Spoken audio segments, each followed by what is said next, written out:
most of the guys have been through that process yesterday, and I'm sure we'll see a cleaner start today, and uh, might give a little bit of a longer clean track period for the Class 5 leaders, but we'll see how that plays out. It's looking like another nice day here at VIR. Yeah, where else would you want to be?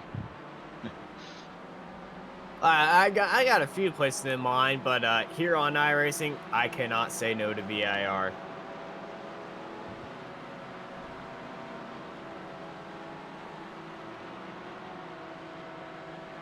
Qualifying is going on right now. Max wobbles on his provisional pole right now, currently on his outlap in this open qualifying session. 30 minutes time period, and we're hopping in here with just 12 minutes left. Max Wall's provisional pole, and John Forbes provisional pole for Class 3.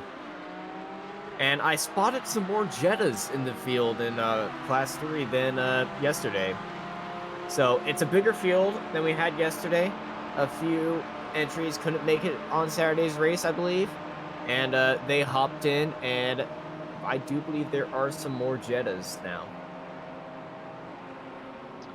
Yeah, unsurprising after seeing how the strategies played out yesterday, with Tim being able to do the race on one stop as opposed to the MX5 drivers needing two. So the outright lap time for the Jetta may not appear as competitive, but could have a strategy advantage.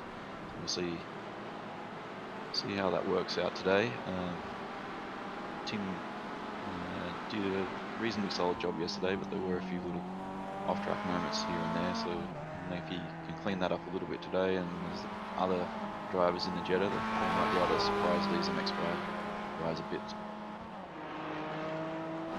Yeah, we were talking to Michael Rigo after the race. He finished third last time by after getting a penalty that forced him down the road just a little bit, and he was able to climb himself back up onto the podium. But he was in the lead by a mile for the MX5s.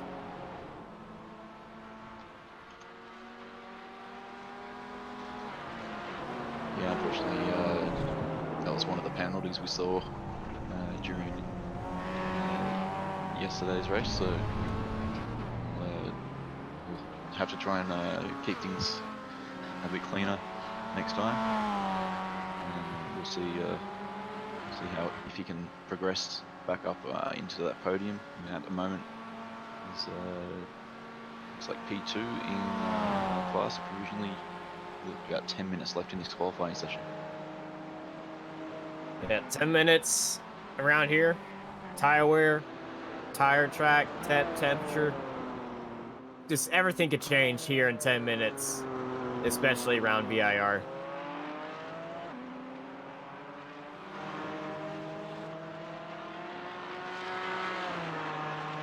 So, new provisional pole sitter for Class 3. It's Thomas Gillette so far.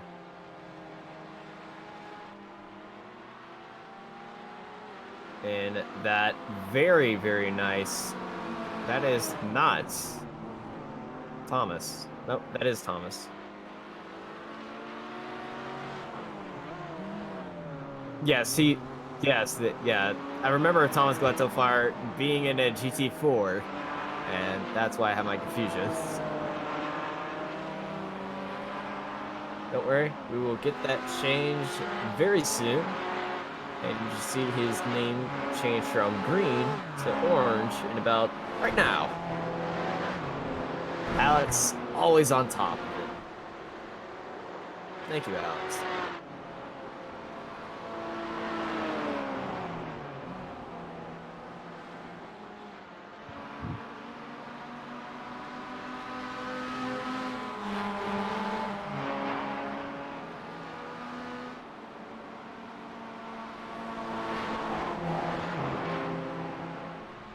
So John Forbes, he retook the lead for the MX-5s in Class 3. Class 3 cars are the MX-5 and the Jetta TDI Cup. Those very, very fuel economy, clean diesel cars are. Oh, the 172 taking a spin. That is. That is Chris Foss who had that incident at Old Tree Bend.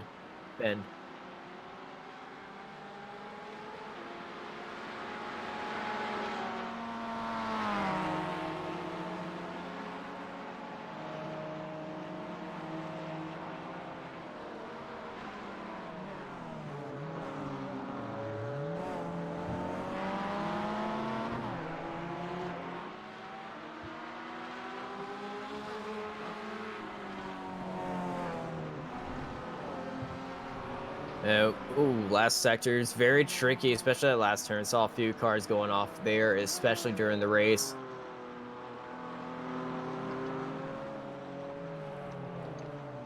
And Hart's going pretty slowly right here. I believe he.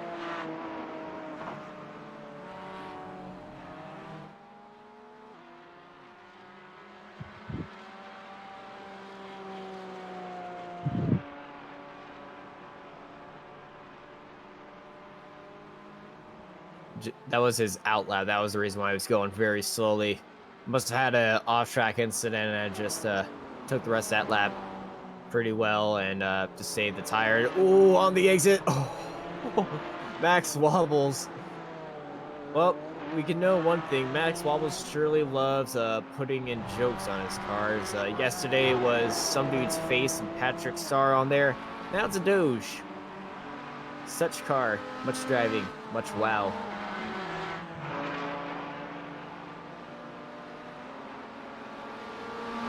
It's also kept up the tradition of something on top of his car. I believe it's the same face as well.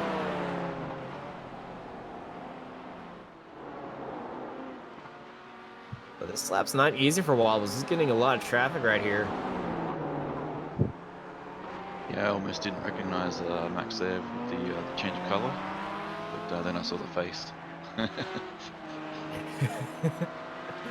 How to always identify a Max Wapple's car? That face being on the roof, and then jokes.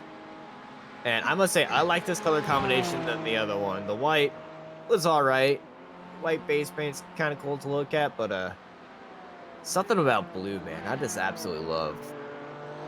And I like dogs, so how can you not like that car?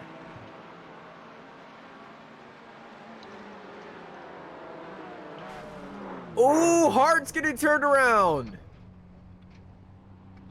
Oh, we wanted to check in on Jason Hart, second place runner, as he was going up through the field, got turned around, unfortunately, by a car behind him. Not sure who that was.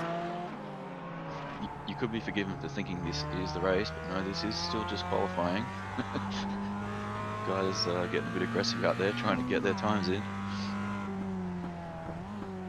Yeah, 5 minutes left in this open qualifying session, which I've seen more aggressive driving in open qualifying sessions than I've seen in race sessions before. But that's just what you're going to get. But if you've never been here at Virginia International Speedway, Brad's going to bring you along for a lap. Yeah, we're on board with Thomas Lee here. He's coming down through the horseshoe. Just making his way past one of the other Class 3 drivers there. But down through NASCAR Bend into the left hook. And it's a very tricky part here because you want to maximize the exit for this right-hander so you can keep the foot down as much as possible all the way up through the snake here, get a great run to the S's. You see the car's still sliding around a little bit. Not completely planted to the ground with downforce these cars. So here we are, just a little touch of the curb as we thread the needle through the S's heading up the hill. And then the formidable South Bend. Oh, Thomas, he's done well there. Just kept it off the grass. A little bit of brake heading down into Oak Tree. Very close to the tyres on the inside there, and again, very important to get a really good exit out of here because you've got a long uphill full throttle section as we head up to the roller coaster.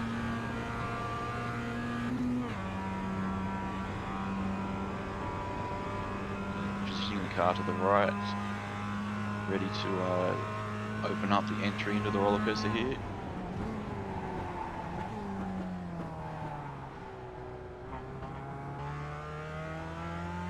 Quite conservative there. Probably could have gone in a little hotter through that section, and then we plunge downhill, down in through the hog pen, and try to set yourself up for a good run along the front stretch there. Whoa! What was that?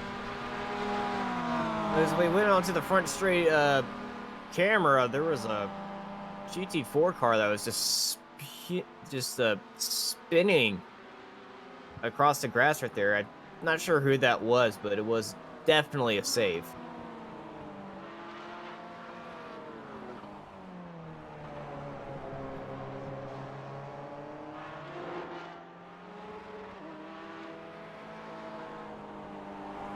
We got 43 cars in this grid right now, and actually I think more than 43, 45 cars currently registered for this session with 1 minute to go in qualifying. Max Wobbles still provisional pole sitter. Hart has closed in on him by 2/10. Yeah, it's looking And much closer. Oh, Pennington. Pennington. So as we were discussing yesterday, the times towards the end of the race, they were looking quite good for a tasty battle today. And yeah, Pennington's definitely much more comfortable in that car than what he was in qualifying yesterday. So, and Hart's up there as well. So yeah, 3 drivers within 2/10 of a second at the moment. So yeah, it looks like Max may not have it so easy today, which would be good for us. Pennington is set green sector 1s and 2 currently on his lap, so he is looking for another lap of improvement. No purples yet for him, but we'll see how his qualifying lap progresses on. You can follow qualifying at the bottom of your screen. The position of the driver on the screen conveys to their position on the track and who's going to come across the track, across the line right now. And the person currently at the line was Forrest, but he abandoned his lap. But qualifying's over, and so it's the last lap that counts. Pennington's getting a good draft, though, on that straight. That's going to help him a lot. But he's got a lot of traffic ahead of us. He's got 3 Class 3 cars ahead of him. There's another Jetta. So a new Jetta in front of him today, or a new paint job. Oh, And no. Pennington! Just caught the grass, I think, heading down into towards the hog pen there. So it was a good lap until then, but unfortunately, qualifying is finished. Can see the flag marshal there waving the checkered. So it's just the drivers on current laps that might have a chance to improve. That was very unfortunate for Pennington. He was on a killer of a lap, too. But now we're waiting on a few drivers to finish up their laps here at VIR. Kind of a samey looking grid right now. Wobbles, Pennington, Hart, your top 3. Pete Theo in 4th place. He qualified 3rd last race, so Hart making a lot of practice. But just look at the gap between Wobbles, Pennington, and Hart. Less than 2/10 separate these guys. Sorry, less than half a second separates the top 3. So those 3 guys gonna be very, very lightning to watch. Like Thomas has got a bit of traffic here on this lap. I believe he may have changed classes. I think he was class 3 yesterday, is that right? No, he was class 4 last time.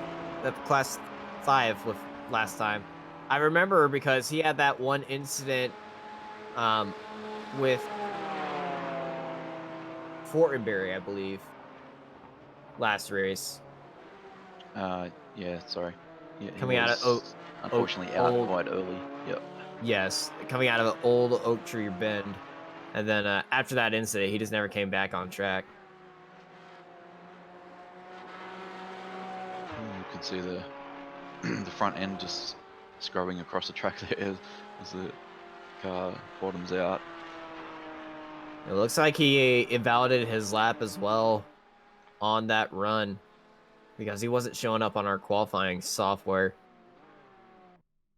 So only a few cars coming across the line, and that is it for qualifying here at Virginia International Raceway. So let's get ready to grid up here for the American Endurance Racing. Brad, I'll leave you with Class 5.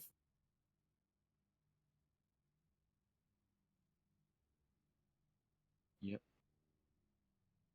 Just waiting for the grid to populate with the sessions changing over. Oh, the race stewards are telling are telling a few people to grid up right now.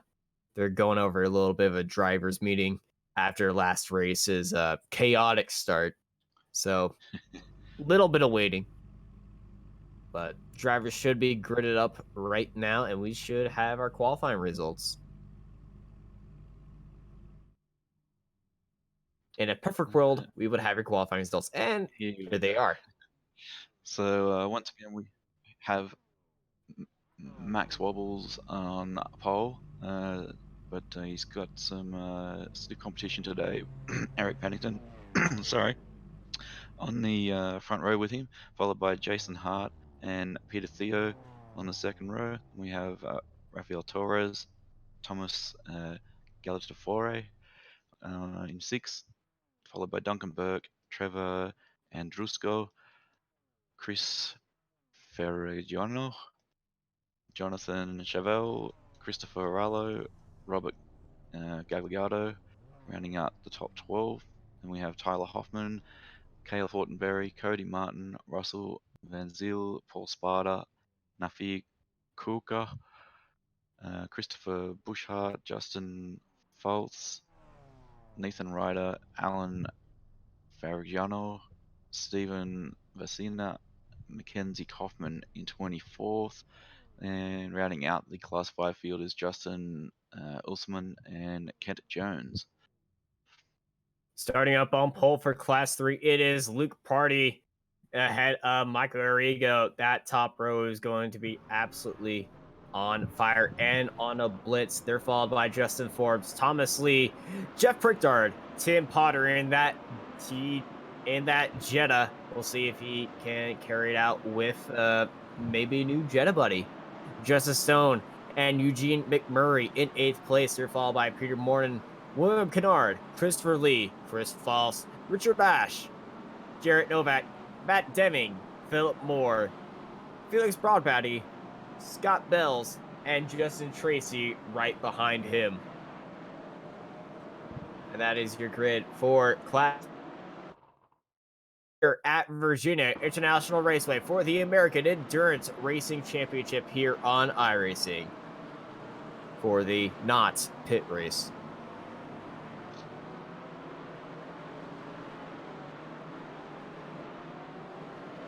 So we'll see these guys have a different starting technique with a little bit of space in between the Class 3 and Class 5 guys. Yeah, that definitely was part of that carnage yesterday. I guess the classes were pretty much bumper to bumper as we went to the green, leaving a little bit of a gap. Today, if they choose to do so, may not be such a bad thing. Now, we have some new drivers and new cars in here. I spotted a few TCRs and a few Jettas. So if we go through the Class 3 field, I would like to see some of those new faces. So there's John Forbes in that MX-5. He's way up the grid right now. There are a few Class 5 drivers just around him, but going down the field, oh, there's a Jetta. Yes, there are 2 Jettas in the field now. One was Potter. Oh, this is where we saw a lot of incidents last race with people following way too close here.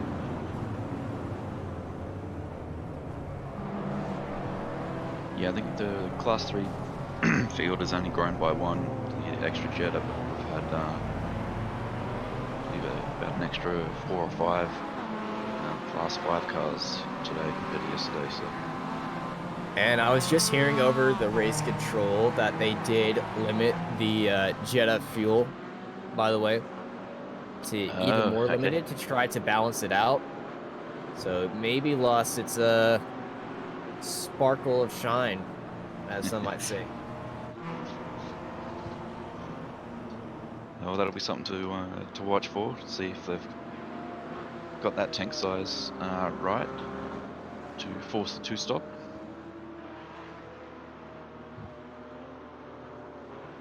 So looking at Max Wobbles right now with Eric Pennington on his side as the Mustang pace car is leading these guys out through the final corner and the final sector. We're about to go racing here at VIR because, ladies and gentlemen, the revs are high, the heartbeats are higher. Let's go racing here for the American Endurance Racing Championship here at VIR for race number 2, and here we go.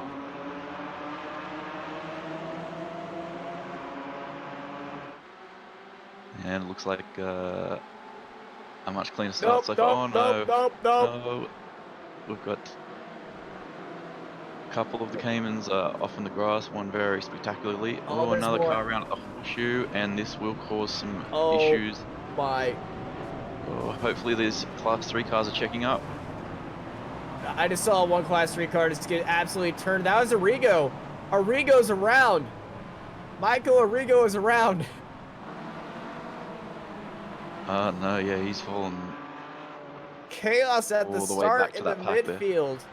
They were talking about having a clean start, and well, they got a bit farther than last time, and then we commentators cursed it.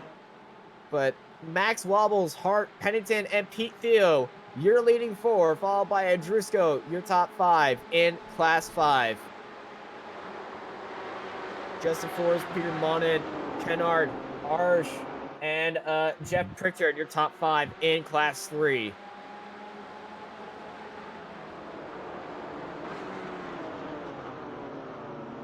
So we've got a couple cars have decided to tow after that incident as well, so there'll be some cars potentially going a lap down right at the start here, which oh yeah, they're immediately going to go a lap down. I believe they're just done because I saw one car flipping it into the barrier, and we got another incident going into the old Oak Tree Bend. The little Class 3 cars are getting into some incidents on the exit right there, but it's just an off track. It's got a wide entry and exit point, so I'm not worried about them that much. Forbes, though, he's kept his pole position. Hey, had a great start. He barely avoided, though, getting taken out like Rigo did. Yeah, so we've got 17 of the Class 5 cars before Forbes, so that means there's probably about 6 or 7 of them going to be working their way through the Group 3 field, so that could cause traffic issues again right at the start. Looks like there may have been some issues there. Head down to the hog pen in the background, there was a Cayman off into the infield, or outfield, sorry. Oh, and a Jetta runs, I think maybe both the Jettas running extremely wide, coming out of the final turn. There is a black flag announcement for drivers causing a collision. I'm not sure who that was, but oh my goodness, Pritchard's killed one of the GT4 cars. Oh no. Yeah, that was definitely a bumpy ride across the inside of the horseshoe there. We'll see what goes on here, but look at the fight up front between Hart and Wobbles. And look at Hart setting it up the inside of the Oak Tree, but Wobbles is going in there. Wobbles has sent him. Oh, there, that's we'll probably see that one investigated. That was perhaps a little bit too late there. It's a bit of a late apex corner too. So we do have a message from race control. It was car 62. Yeah, black flag would cause an collision at the start. So Car 62 is Christopher Buschart. But let's just look at this replay between Wobbles and Hart. Hart setting up the inside the Nolan Sport GT4. Looking nice, but it's just no room for Wobbles to go right there. And it looks like Wobbles wanted to wait for him originally because he was just parked at the apex. We'll see. Yeah, it's a difficult one. We'll see how they view that one. Definitely. Got a second pack down here, battling out for fifth. Chevelle, Hart, Gagliardo, and Rallo. And no damage that we can see on Hart's car as he's following the TCR of Chevelle, and there's the other TCR of Rallo behind him. Yeah, it's good to see the TCRs being able to mix it a bit more competitively, it looks like today, with the Caymans. Indeed. On board with Christopher Rallo in the Audi TCR. So for those who aren't familiar with the cars, this is a front engine, front wheel drive car, and the Cayman GT4 is mid-engine rear wheel drive. So two very, very different cars, but they do end up having quite similar lap times, which is why this series has grouped them in the same class, in class 5. Oh, we got a car off in Tree Bend. That is Pete Theo. Pete Theo's off. And rejoined safely there as well, so good job, just waited.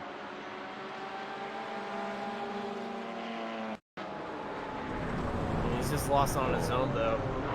Yeah, so just on the no. brakes. Just hit the wall. Oh, that was a pretty sizable hit too. Yeah, he could have steering damage from that. Might grab him on board at some stage if we can to see how that car's tracking. It's looking a little bit towards the left. Yeah, left hand down just a touch perhaps. So maybe quite cautious when he's heading through those right hand corners. Back up. For the battle for fourth between Chevelle and Hart. Hart looking down the inside, but he's being squeezed all the way into the grass. Ooh. Nowhere for him to go, so he's going to Lightning McQueen it across the grass, and oh no. Ooh. That would have been a hard hit. That was a very hard hit. Jimmy pretty much reminds me of the Jimmy Johnson incident at Watkins Glen, where just no brakes into the wall. So that was an immediate tow, unsurprisingly. So he went down the inside, but there's just no room left for him to go down there. And I think once he got onto the grass, he knew that this wasn't going to work. So that might be protested for. And we just caught a shot there of one of the Mazdas actually in the lane taking tires. So not sure which driver that was, but that could be a forced strategy change after getting damaged, perhaps. But here we go with Pennington and Driscoll. Very, very close.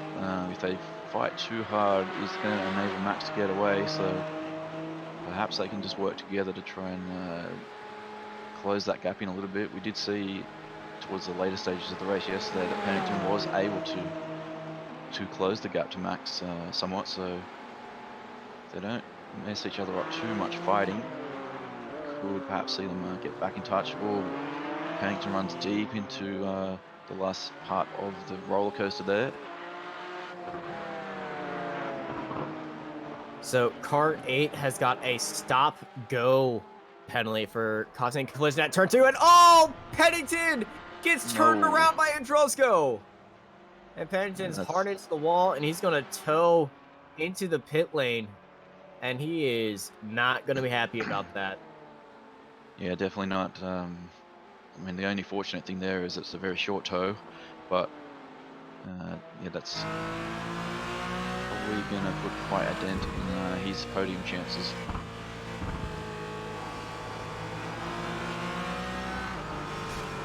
Oh, it's just... Yep. He just didn't lift. Yeah, just never lift. This ain't the oval track, man.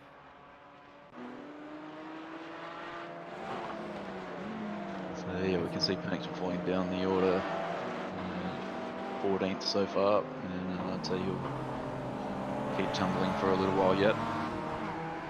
So the Class 3 battle is like shaping up to be a good one. We've got Pritchard and Arrigo's actually been able to recover up into a podium position after his issue at the start. So we got a little bit of jitteriness happening with our timing screen. If it says they're out, they're mostly just blipping in and out of existence with connection issues. That usually goes away throughout the race, so it's not a permanent thing. So yeah, Arrigo makes that move. He's gone through to position 2. Fantastic recovery already after, I think he ended up off track at the horseshoe in lap 1, so he's head down and determined to make amends for yesterday. Probably could have had that that W yesterday, and we'll see if he can do it today. So another penalty has been announced. Car number 38 has gotten a penalty for causing a avoidable collision. Trying to see who that is.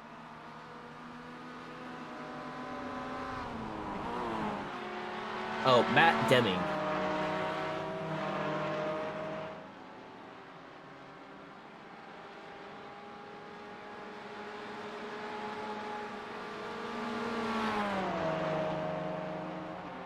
Yeah. Oh my goodness! I just realized this. We have just cut to Forbes. I was wondering where position, what the gap was for first. Well, do you remember at the Arrigo. start? I'm not actually surprised by this because if you remember at the start, the entire Class 3 field was involved in another swampy start where a collision pretty much taken out most of the top runners. We see Arrigo finally got his way back into second place right there, and he's currently behind Forbes by 11 seconds. So Forbes 11-second head start at the start of this race. But he's got a sizable gap behind him. Yeah, it's a very comfortable lead at this stage, only about 12 minutes into the race. But we did see yesterday how quickly things can change once the traffic really starts coming into play. But it's definitely nice to have that buffer. You can probably be a little extra cautious once the Class 5 cars start coming through, lapping the field. There's quite a few cars out there with little bits of damage here and there. Probably not affecting the handling too much, but top speed on some of these cars may be affected. Got another black flag, and that's car 72 causing a collision. That is Burke, Duncan Burke, Class 5 driver. On board with Richard Ash here in P9 in the Class 3 class. And got Justin Stone trying to hunt him down. It's the car that we're just looking back towards. Heading up through the Asters here.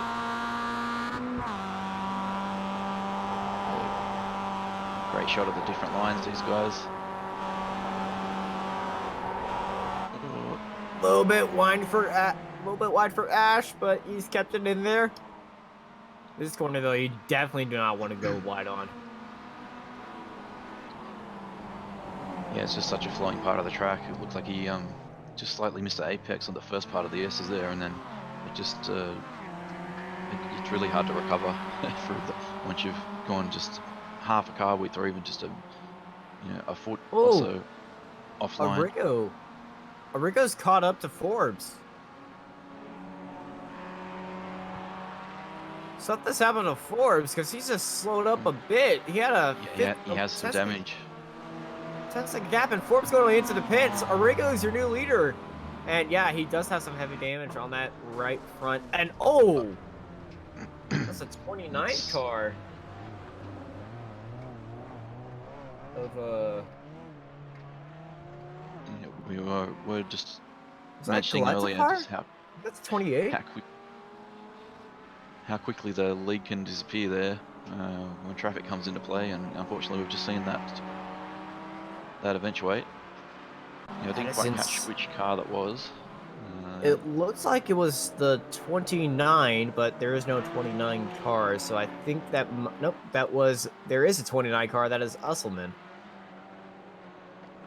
And you can see Max just making his way past a wounded Class 3 car there, heading down into the final turn. Looks like that car will be heading into the lane. Yes, it is. That's good because it didn't look very healthy. And a few cars already out of this race is sitting in the pit lane and not really moving.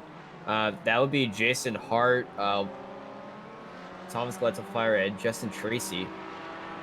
3 cars in the pit lane that have just stopped. And after Hart's incident, I totally understand why. He would have been frustrated, and I would have been frustrated, and something would probably be thrown after that. So But yeah, Max wobbles down into Max third place. he's actually getting through the lane. Yeah, we saw this last race with a pit stop on lap 6, doing exactly the same thing. Rallo and Chevelle staying out just a little bit, and Chevelle in that TCR. So a little bit different fuel strategy for these cars. So yeah, busier track today with the extra cars, so we a little bit more frustration creeping in with traffic, etc. Certainly giving race control plenty to do. And, Yeah, speaking a of, lot of practice before future rounds of the series. well, you gotta be busy, especially for race control. I know they're the most hated and the most beloved people on track, but they're always the most busiest because they just gave Usselman a penalty for causing a collision, which was a very major race impacting collision to Forbes, who is down all the way into 11th place. And it's our friend Tim Potter in that Jetta moved his way up into 5th place, right as I said that. And there's momentarily. The other Jetta. Oh, there's traffic coming from behind as well. Oh. Yeah, they're battling. They're side by side. They're banging doors hard into a braking zone. That's not a braking zone. Yeah, NASCAR bend there. Yeah, both of them trying to take that as fast as they can. And with the pressure of the GT4 behind him, it's very hard to keep it pedal to the metal like you want it. Potter looks like he's got almost identical damage to that front right corner to what he had yesterday, so it's not ideal, but I guess he's familiar with how the car handles with that kind of damage because he's all did practice. Half a race yesterday like that. It's all practice, but I did hear over race control that they did adjust the fuel for the Jettas. So we'll see on TCR, where... and another car behind has gone off at the southern bend. We will see on how that Jetta performs throughout this field, throughout the race. As that is a very tight exit for that TCR car.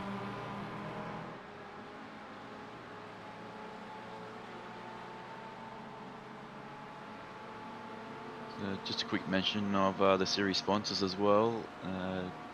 Obviously, the Real World Series has had to push pause with everything that's happening, and we're thankful to have those guys on board with now the virtual series, and that's Hawk Performance and Summit Racing Equipment. So thanks to those guys for helping facilitate the virtual version of the American Endurance Racing Championship.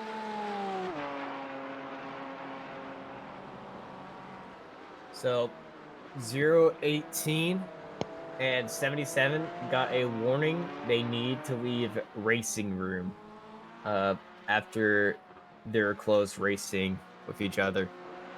Those are two class 3 drivers.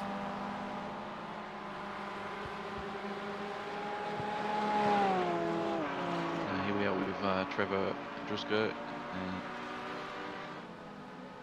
got sorry, yeah, that's Robert Gagliardo with Drusko just in front there.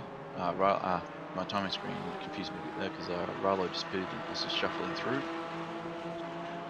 So yeah, we saw Rob have quite an eventful race yesterday, but still was able to put in a pretty strong result. Yeah, nicely done by was that Forbes? Yeah, that is Forbes. Yep. So yeah, Forbes just making way there for them in NASCAR Band. Big flash of the lights from Drusko there. She wants to clear this car before entering the S's. Does so, and that's definitely going to help him because Robert's been held up a little bit there. Robert's still held up, but he's kept it clean.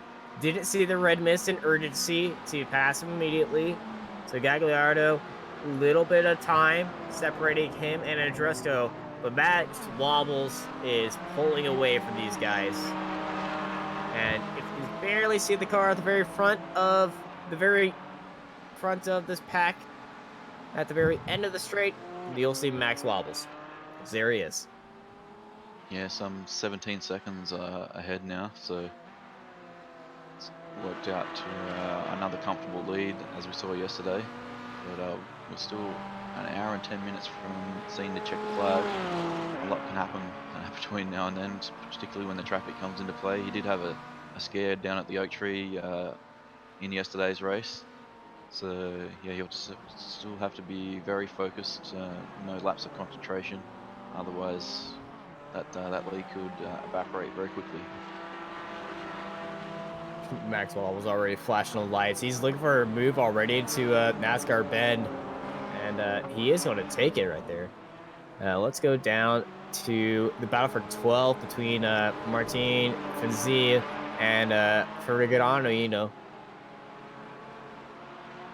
There's a few extra syllables in there that didn't need to be happening, but they're just passing the MX5 leader, Michael Arrigo, who re-inherited the lead after a incident with Forbes getting taken out by a Class 5 driver.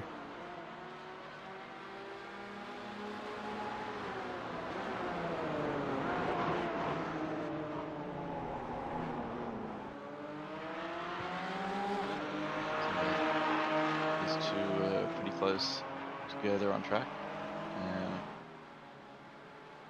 Not sure what the relationship is between Chris and Alan. Perhaps brothers. Series organisers might be able to give us an insight into that. Car 46 has got a causing a collision penalty, so he's gonna have to take another trip into the pit lane. I thought he had a penalty earlier. Oh, that is Vinzil just pumping the brakes. Alan ran wide there, heading onto the straight, allowing Chris to get through.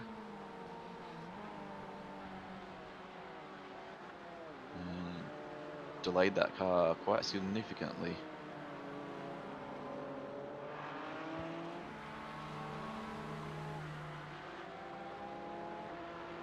So yeah, Chris moves through into P13 in Class 5. And he's just now going to focus on trying to close the gap down to Cody Martin. back with the Rigo. So a little bit of panel damage, but nothing too crazy.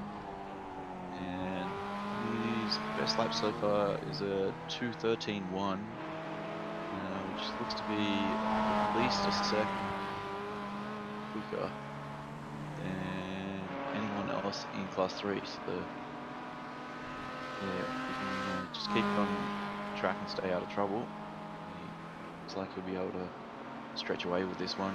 And a bit of redemption from yesterday when it looked like he had the win, but unfortunately it didn't work out that way. Out to an 11-second lead now over Pritchard. And despite having that lead, you can see he's pushing quite hard. And there's a car swinging down an oak tree there. That was a nice save by Rigo. He saw that car right there, and he took very defensive line. And it looked like he was going to lose it by himself again.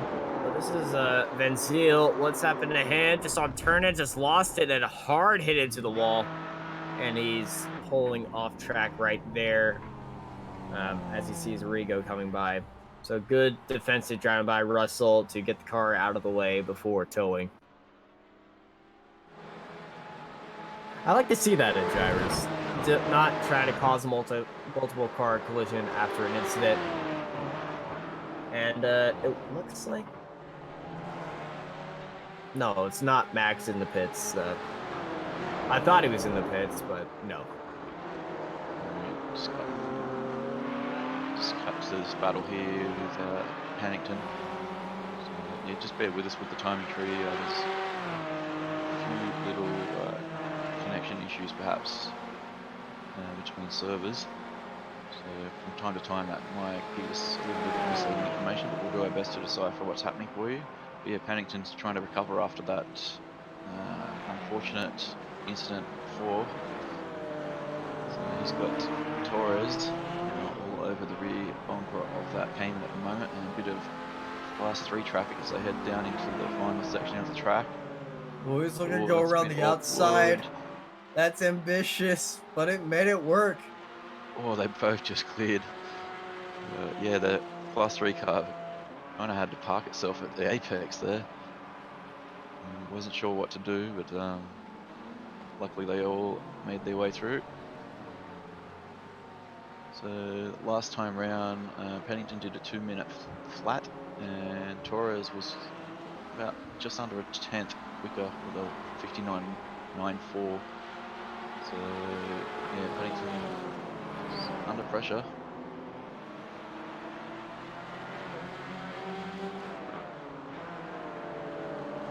Torres looking to try to get as close as he can onto Pennington, but this traffic is going to make it very hard, and it's going to be something you hear us repeating a lot, that this traffic is going to be so hard to race through. But it's not about how quickly you can pass somebody, it's about how efficiently you can pass somebody, because that's how racing with traffic is around these guys. How much time do you lose as... Ooh, that's a send by both these guys.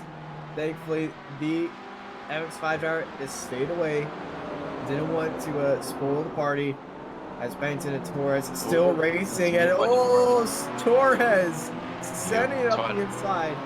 Tight line on the exit, you won't be able to get the power down as well. So yeah, we were perhaps a little bit ambitious, but it's worth a shot while they're making their way through this traffic. Yeah, playing mind games. That's Forbes ahead of him. He doesn't have good memories of GT4s in his mirror.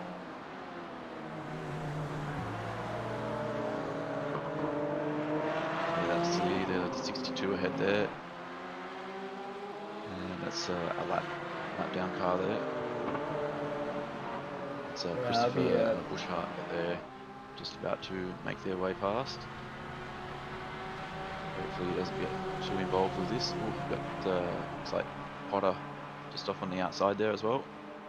Oh, that MX-5, no room left as Bushart's getting flanked from both sides, but he's breaking in the actual zone, blocking Pennington, and that's allowing Torres to set it up around the inside, but Pennington's looking around the outside of Bushart. Bushart, though, is still racing his own line, as Torres is pulling away from Pennington. Pennington, whoa, he's losing a lot of time, and he finally sends it up the inside of NASCAR Bend as he's trying to close in for Yeah, this Bushart battle for 7th. certainly not doing Pennington any favors there. Maybe words exchanged post race. Well, About that Bushard one. already has a penalty for the very start for causing the collision at the start. So he's just probably not happy and just needs to relax a bit. Yeah, thankfully no contact was made, so some good heads-up driving by Torres and Pennington. Well, Torres just getting loose there. And ahead of these guys, we've still got Andrusco with Robert Gabbiado in tow. The gap between those guys is just under a second, so yeah, Robert's been able to continue to apply the pressure to Andrusco, and you can see Robert actually the quicker of the two on that previous lap with a 201.7 and Andrusco with a 202.4. So it's quite significantly quicker on that lap. It could just be traffic. We'll just try and monitor that gap over the next couple of laps and see how that plays out. Yeah, you Both see cars looking quite Driscoll clean. flashing the lights of another lap's car, and Driscoll's around! So, where the commentator's curse seems to be quite powerful today. And Driscoll won't be happy about that because he's just dropped it at NASCAR Bend. He's That going to fall some promotes 10 seconds behind. Gagliardo up into second place, but Max Wobbles still 25 seconds in the lead. We thought he was going to be challenged today, but it's looking like a repeat so far of yesterday. Use the replay. Use the traffic involved. Oh, yeah. That was actually at the left hook, sorry. So yeah, they just got caught out with the car in front and braking perhaps a bit earlier than he anticipated. And pretty much had to take avoiding action to the outside. So still better to do that than to take significant damage and potentially But get that's not a penalizable offense, though. I don't see anything wrong with what happened there.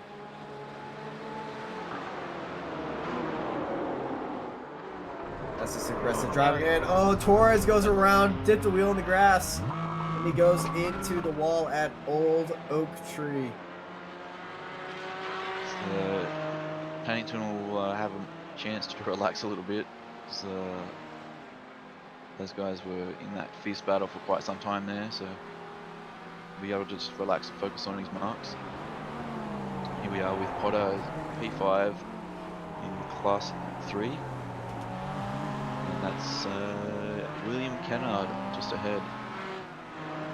And looks to be a bit of a wounded MX5. It's still got the top speed on the Jetta, though, Potter.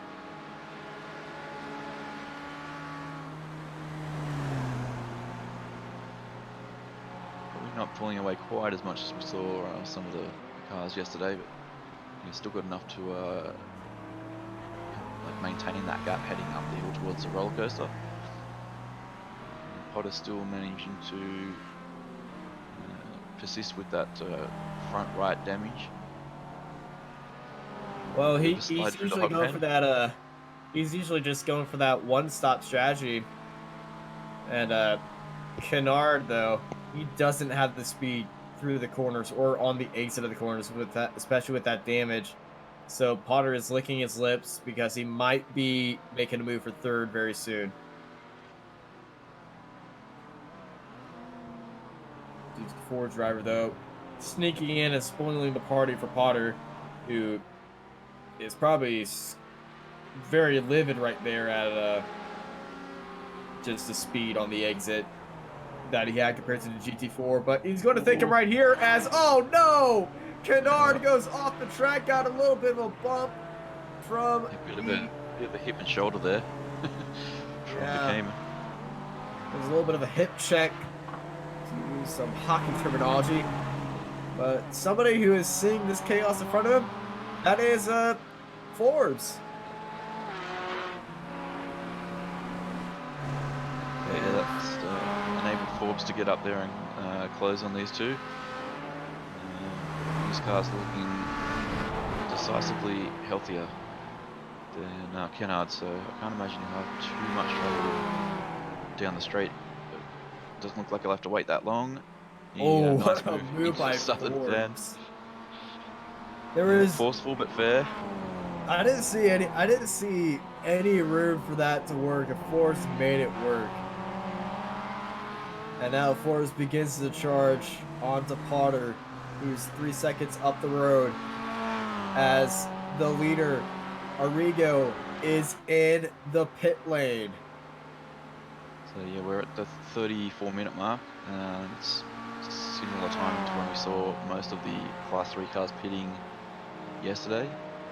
We'll see where Potter Thomas has to Lee pit hasn't down. pitted. Yeah, Lee's in the lane as well now. So it'll be interesting to see if Potter stays out, if he's able to go longer in the Jetta or not. Here's a replay of Forbes, and he's just had so much speed coming through there. He's already onto the inside, and just look at this.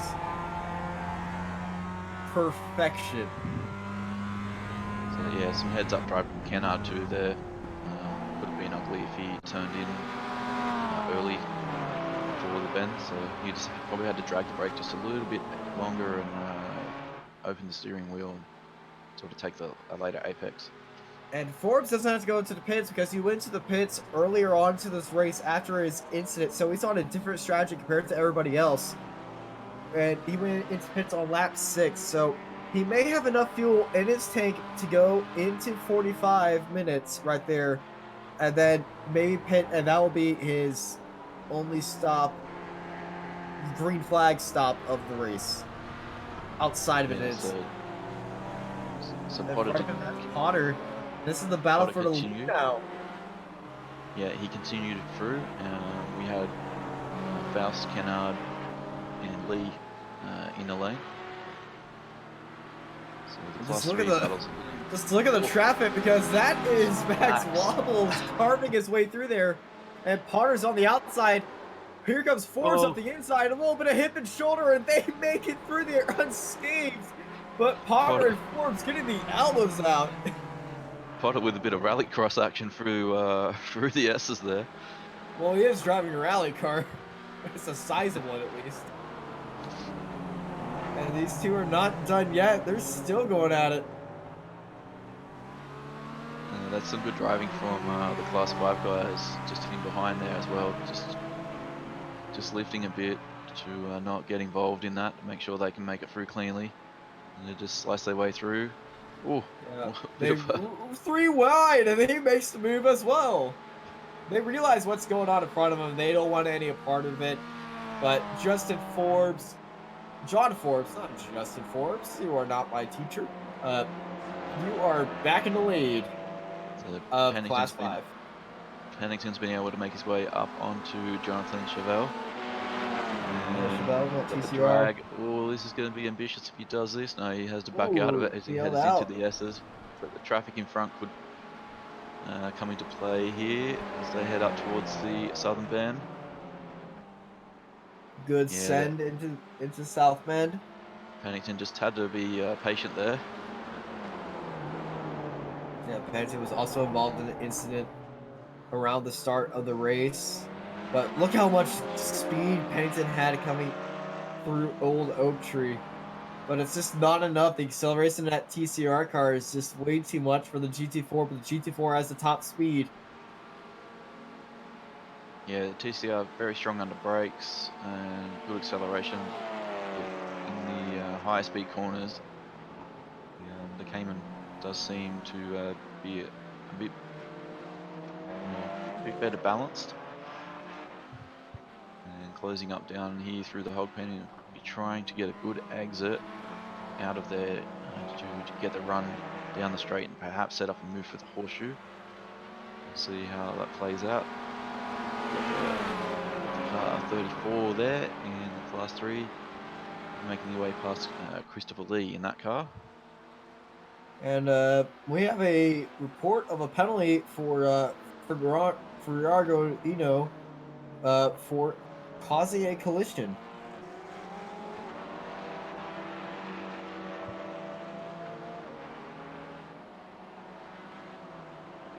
So yes, car 14. Yeah, Alan. It's like a battle between him and Chris. See how that plays out. Chris is currently in the lane. These guys continuing to scrap it out. Pennington hasn't been able to get this move done yet. Good exit out of the left hook. Still Not good Chevelle enough to defending hard going into this S section.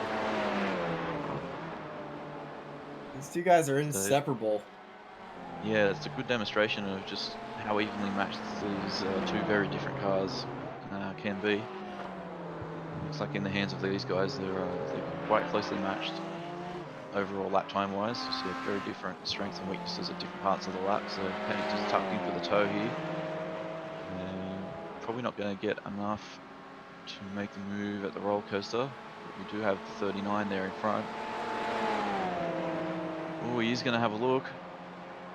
Oh, going up the inside. There's traffic wow. going in the braking zone, and Chevelle has to hold up.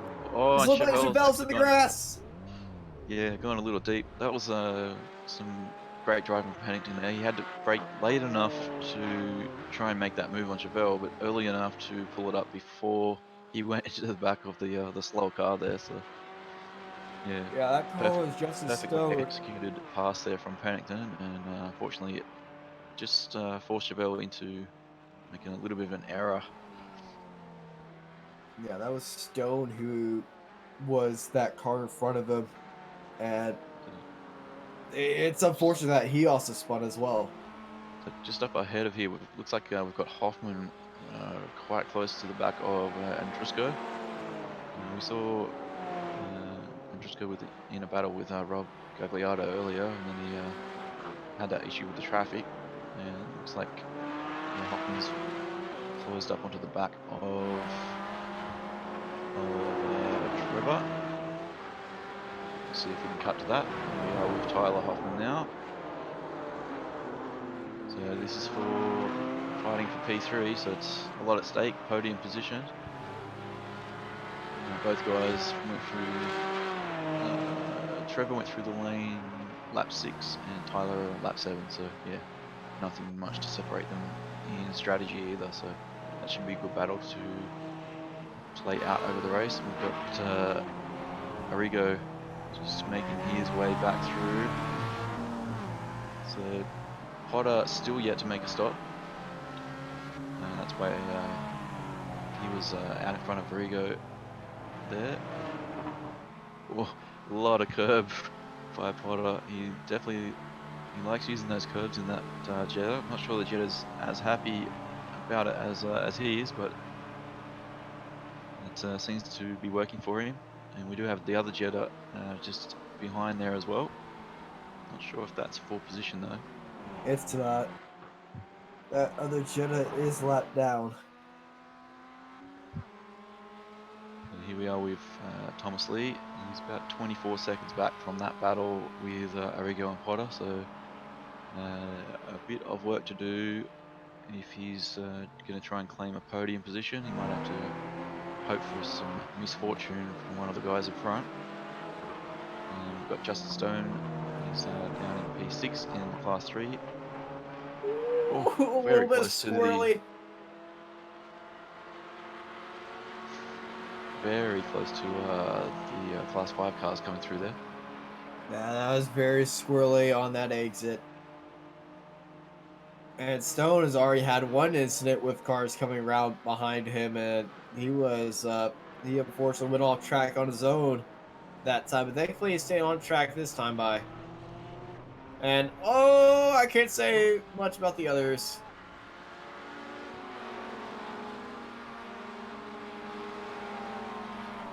Turn 1 is so brutal here, but also a brutal corner is NASCAR Ben because car in front of him also went off track. Here we are. So Arrigo's been able to make his way through to the lead again, and that's Forbes and Potter all in shot there. So that is our top 3 in Class 3. And we're just going to have a little bit of a look here at Arrigo. It's up through the S's. Oh, he's going to go into South Bend, Yeah. and Forbes goes wide. Oh, But post what a sliding. move. What a move by Arrigo.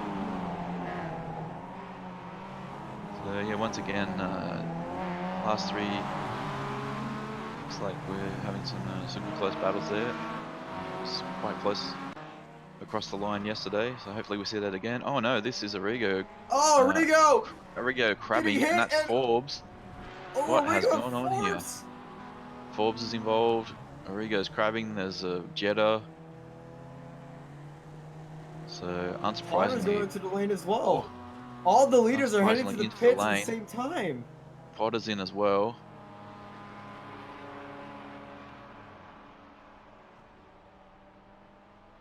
Right before halfway through the race, Potter avoiding an incident, but going into pits anyway. Yeah, I think the Jetta might need to make 2 stops now. well, As it's one of the right on GT4 halfway, drivers so are... we'll see. He might be able to fuel save a little bit and do it with 1 stop. So that's definitely going to be something to watch for. Perhaps a bit of lift and coast or something like that through this second half of the race. He might be able to get away with it. So the other Class 3 drivers will be definitely keeping an eye on that. And here we go. We've got Max, who's just coming around past those cars on the pit exit there. Back to this battle here. So this is Rallo with Pennington. So he had a good battle with Chevrolet earlier until there was a bit of an error from Jonathan heading up into the roller coaster that we're approaching now. So he's gone from one TCR battle to another one as Pennington.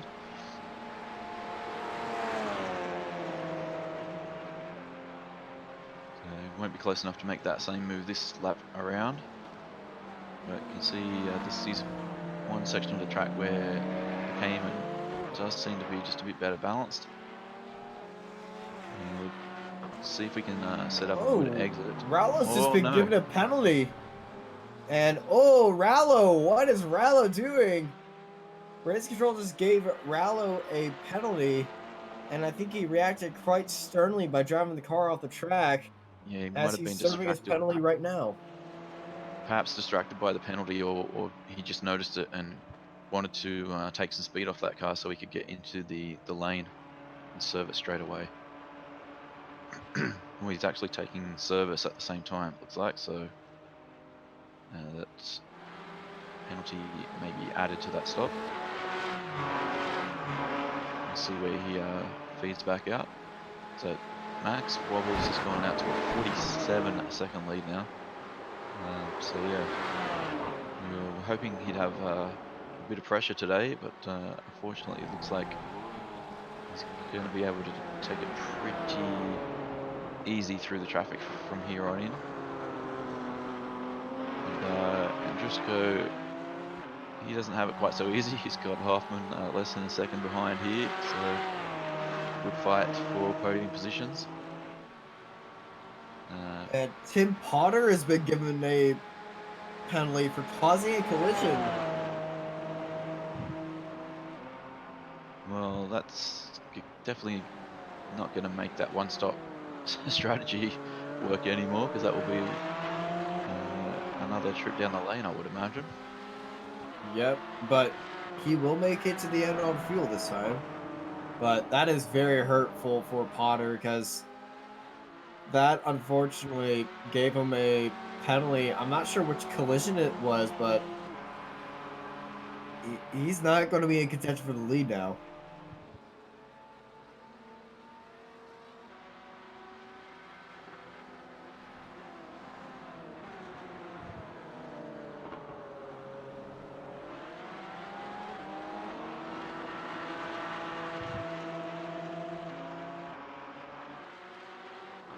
So Hoffman's been able to close up a little bit over the last couple of sectors. It's down to half a second now.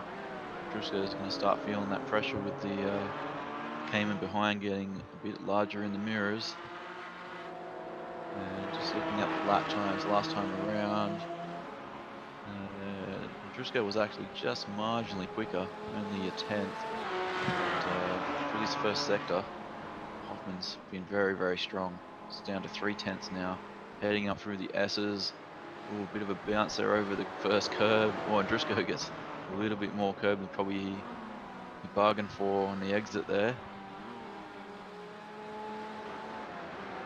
Hoffman is just sitting back there and watching this, waiting for any mistake that he can to pounce on there. And Hoffman and Andrusko, both these guys rocketing down the straights. But Hoffman's been putting up a great race so far, already up 10 spots halfway through this race. And now he's battling out for second in class. And they'll both easily clear Lee heading up the straight there. But there are some more cars ahead. Oh, we've got a Cayman off at the roller coaster. Will this rejoin? Ooh, that was nervous moments for those guys there. And down through the hog pen here, and Druska makes his way through. Hoffman around the outside. He's just able to get that done. Loses about 6/10 or so through that exchange, but fortunately no contact.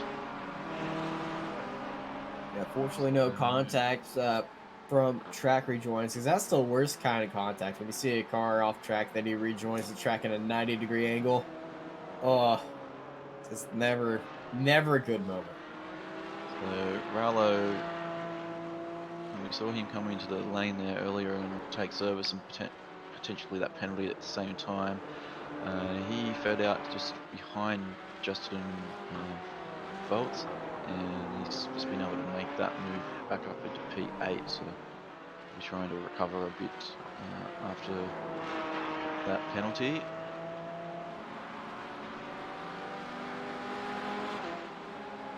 So just go again on the flash button, just letting these guys know that These guys are a mile away. He doesn't need to be flashing them. He's pretty keen to let them know early. Not going to reach him before Southern Bend. It's probably going to work out quite good. Ooh, a little bit of a slide there from the 18, but moves out of the way. And hopefully Hoffman isn't balked on the exit. And we're just cutting back to Oh, that's a Rigo. replay.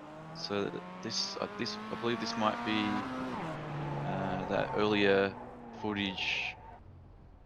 So we haven't quite caught the start of that where Arrigo got that heavier damage. Unless that's a second incident for him. Here we go. So it's at the S's. I think that's right now, because he's in the pit lane right now. Oh, And, okay. Oh, wow. Southern Bend, a hard hit onto the outside wall. So, yeah, that does look like potentially a second major incident for Arrigo in this race. Yeah, Rigo's in the pit lane right now, and he's dropped down spots. And that car is in very worse for wear condition. So that puts Thomas Lee, he's been able to make his way through, and now the leader in Class 3 with a comfortable lead of about 17 seconds over Pritchard.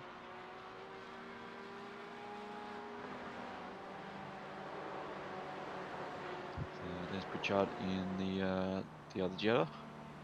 And he's following one. Oh, it's Pritchard in the Jetta. Oh no, sorry. No, No,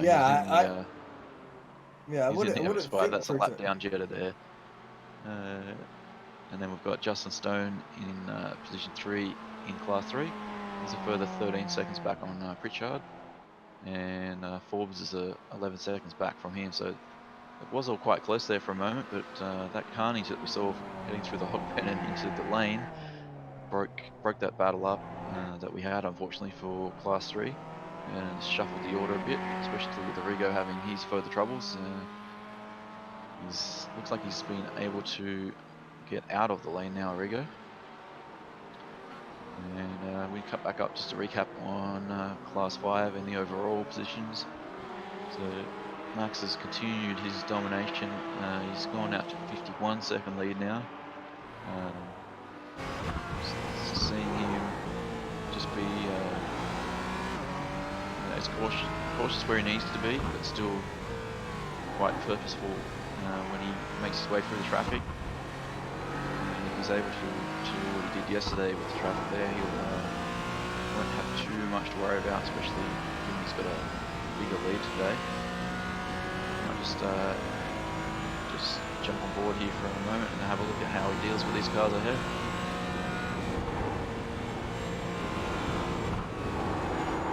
Almost making it look easy. He's got Potter ahead of him. He's going to wait behind Potter right there on South Bend. He's in the lead. 53 seconds in the lead. Nothing to worry about. And the best part is, second and third place are in a battle. Ooh. Potter still centered it into the last part of the oak tree there.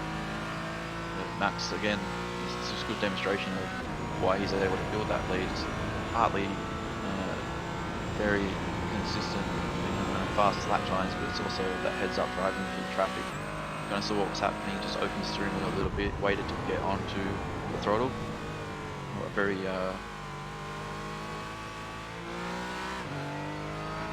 cautious class 3 driver there, just dragging the brake and making way for Max there, making that one quite easy for him. And you can see he's just back on to pushing quite hard despite the big lead. Once he gets through that traffic, he's just wants to get into that rhythm, maintain it. It's worked for him so far, so I can't see any reason to do too much different. His best lap today has been a 59.12. Torres has been into the 59s with a 59.5. Peter Theo and Chris Peruggiano has been in the 59s, but yeah, the other guys yet to break that 2-minute barrier.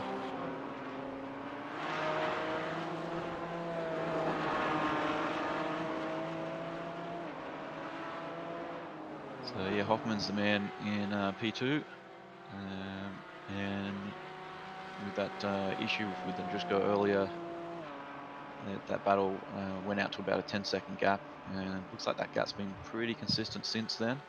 But what has happened behind there is Andrushko's actually just come into the lane, but that gap with Pennington behind had been closing, and Pennington's followed Andrushko into the lane, so again, same strategy for those guys.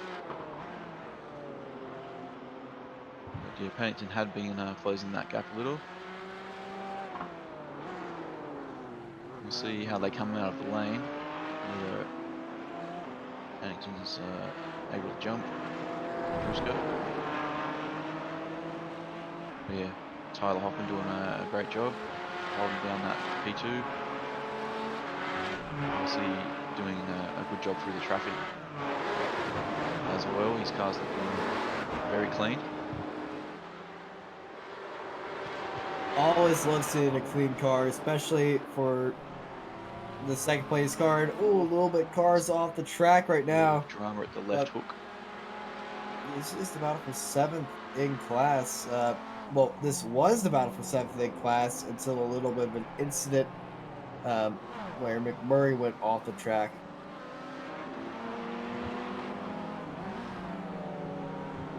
Let's just take a look, see what we can see here. So Too hard going McMurray into the corner. in the outside there.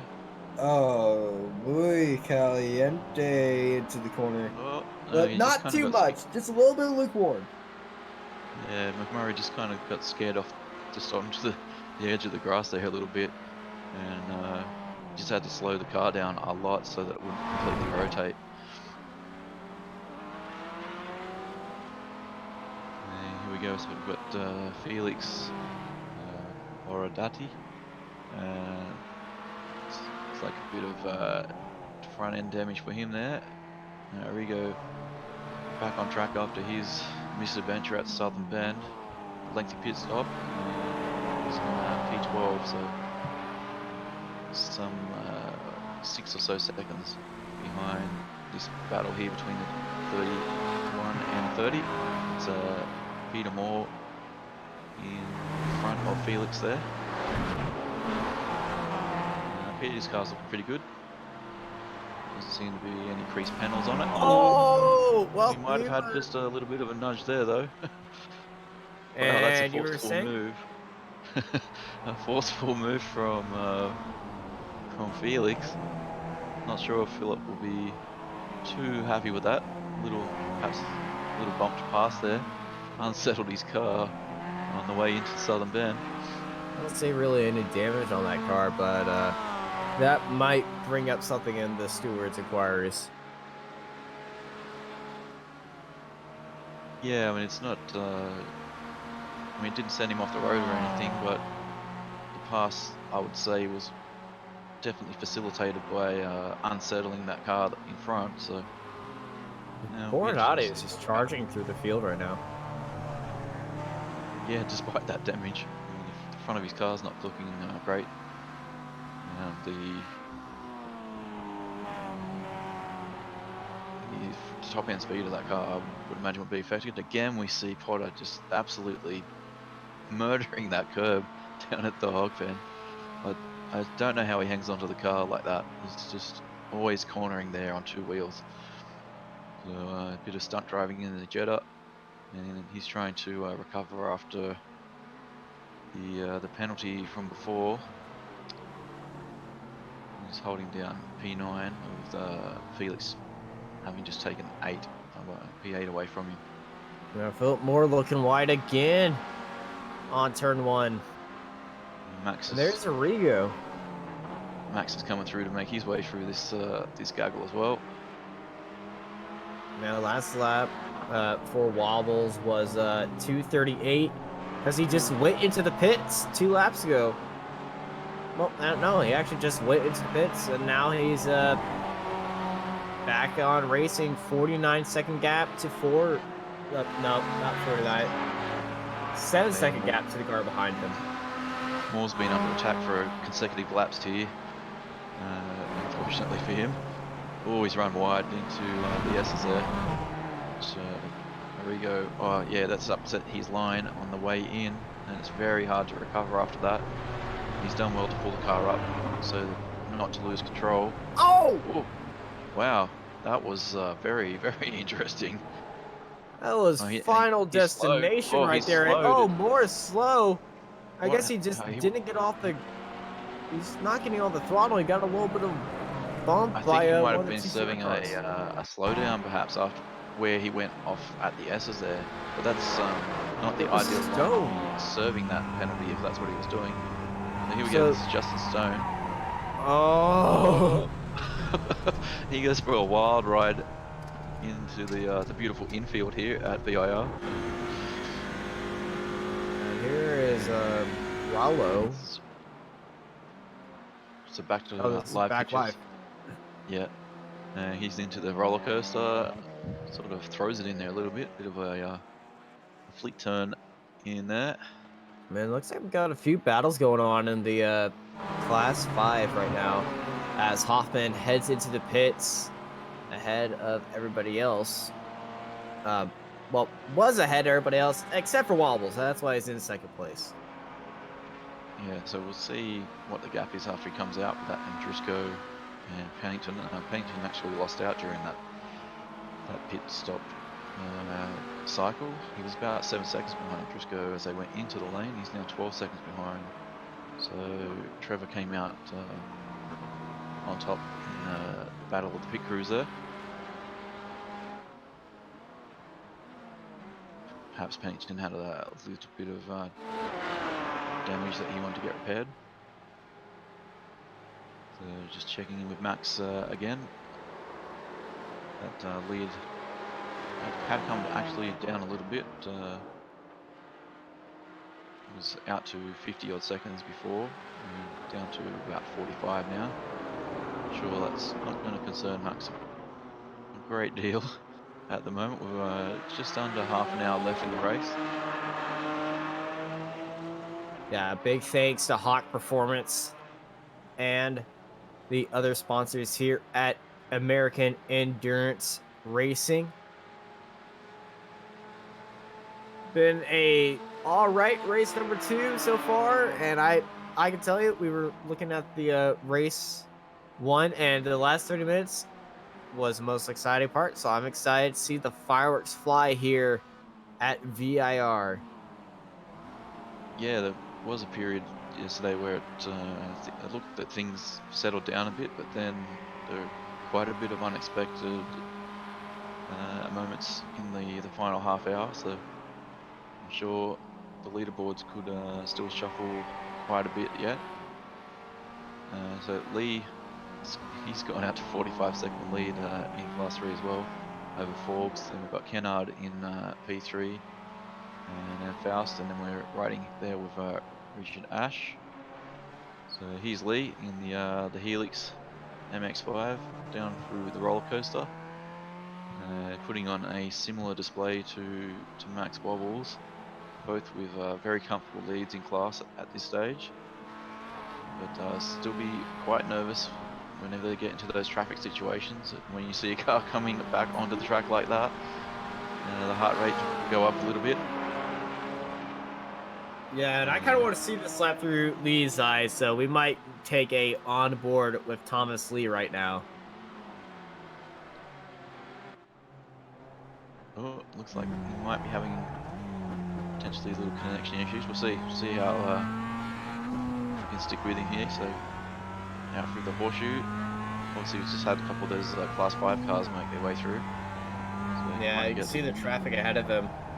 Might get a clean run. It definitely, and he might get some draft off of it. He does see another MX-5 in there. That is, well, it's definitely a car behind him. I just don't know who it is.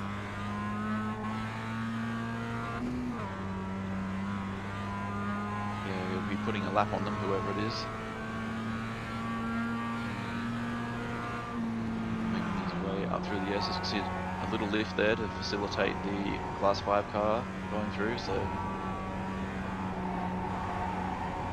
when you're in the slower class cars, you really want to be holding your predictable race line as much as possible. Because if you go off the line, and craziness can ensure, and ooh, Lee had a race into the braking zone. I think that might be 13. more. Is that 13? 31, I believe. I think 31. It's more, yeah. Well, yeah, it just shows that I definitely had dyslexia, because I saw 13 right there. But yeah, so just in the space of this lap, we saw a bit of a heart-in-mouth moment coming onto the straight with the car rejoining. Then some heads-up driving, letting the Class 5 car through with the S's, and then having to modulate the throttle and keep an eye out on what was happening with Philip's car in front there. So yeah, you can have a comfortable lead, but you still have to be very, very watchful of what's happening. Got another car there, just joining at the hog pen. So yeah, not fighting for position, but still an eventful lap on board there with Thomas Lee. And he's still plenty to watch for. I don't think he'll be getting bored or falling asleep behind the wheel anytime soon with all that going on. Definitely. Here's Potter, and Potter! He's giving Felix a bit of a nudge. Yeah, Potter about to do it Jersey style. So these guys might come out there and start going fist to fist with each other. Oh, this is a Class 5 battle. Trying to make their way through as well. One of the Class 5 cars compromised entry to the S's there. It's about half a car width offline.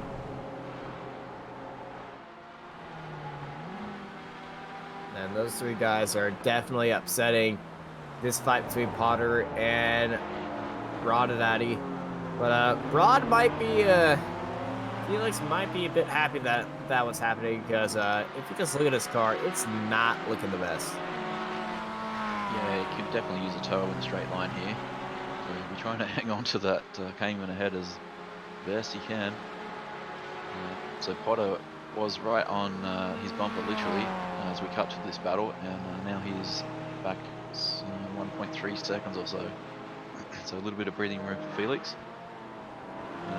So there's another Class 5 car approaching from behind that. Oh, we got a car that's got spun on the inside up onto the entry of roller coaster. I believe it was a GT4. Did a replay. That is Cooker. And that's Pennington. What's going to happen here? That's not Pennington.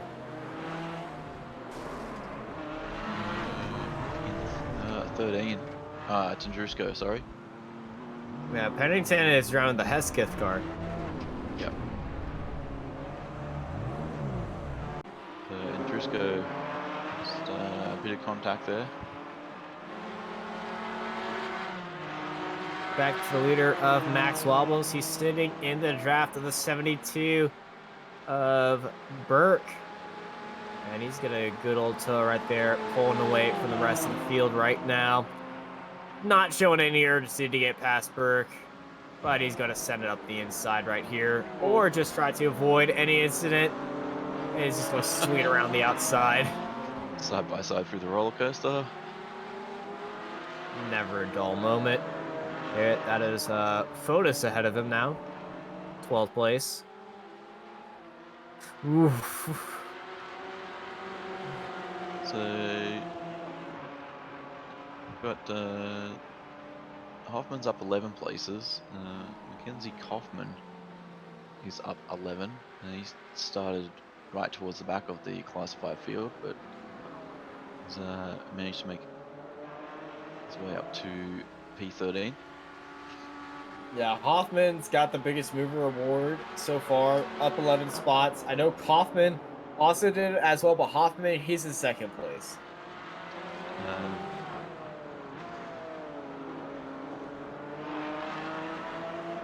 And some would say, well, was this race overall? Well, they all started at the very front of the field, so it's still overall in class.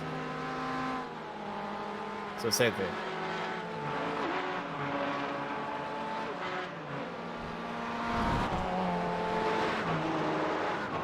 Some great shots there at curb camp with the S's. Looks fantastic, and oh, bit of a hairy moment on the exit of the southern bend there. Back with our Class 3 leader, Thomas Lee. So he's been able to make a few positions up to get to that lead. Faust in third has made up 9 positions. And Felix is also up 9. So there's some good drives through the field from those guys as well. And this is Kennard, by class. Kennard and Ash also been able to make some progress.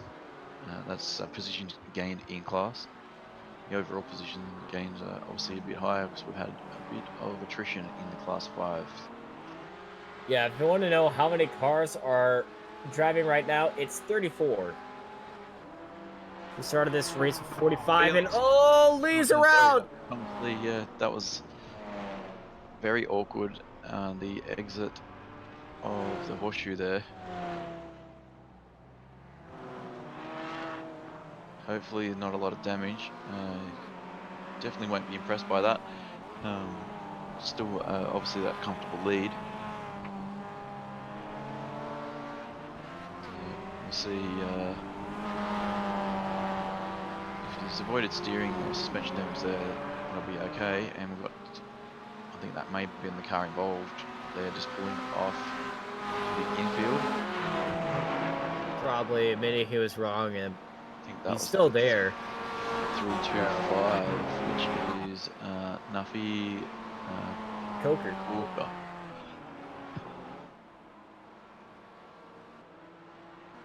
But Nafi has a slight excuse. According to the organizers, they are 200 years old, so.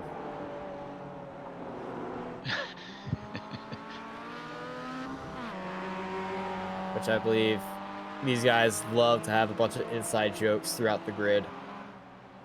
So that did cost Lee about 10 seconds or so far. See if he can just settle back down into rhythm.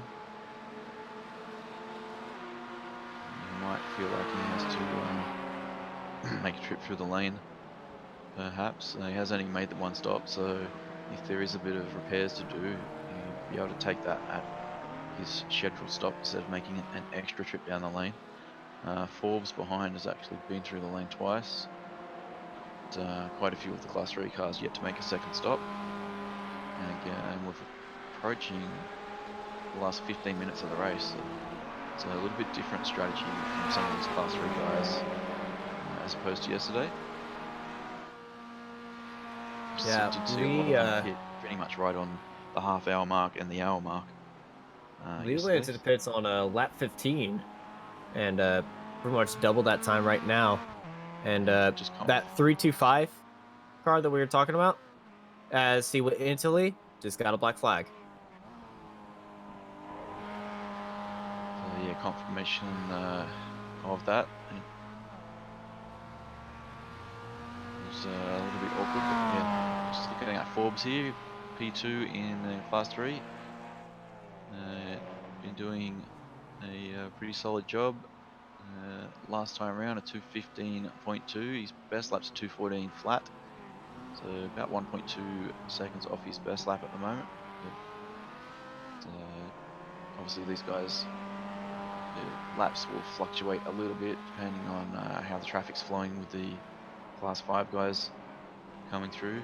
As we saw on board with Lee there before, often they'll just have to lift and coast into corners or drag the brake a little longer to facilitate those passes.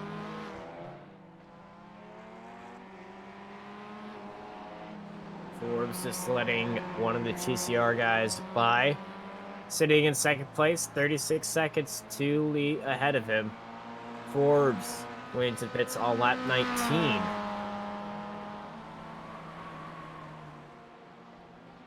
But that was for his second stop after one of his stops was caused by a collision. We have Chris Faust in the lane and Felix has come in as well, so it looks like that second stop phase for Class 3 could be about to happen. But yeah, Forbes is off sequence with those guys, so taking that earlier stop, he could be fueled to the end. So we may not see him go through the lane again, and our leader, Thomas Lee, has just come into the lane, so this will be interesting to see how this plays out.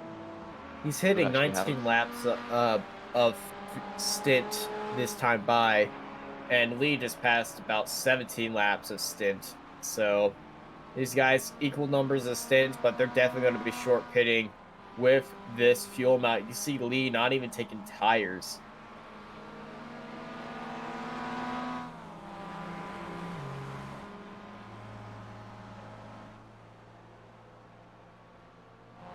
So Forbes is just about to come around across the line and has done so. Just see him in shot there. So he comes through to take the lead. It's just going to be a question of whether he'll have to come down the lane again or not. Yeah, you got 15 laps of fuel, 15 minutes of fuel left for Lee, but he was fueling up there like it was going for 15 hours. And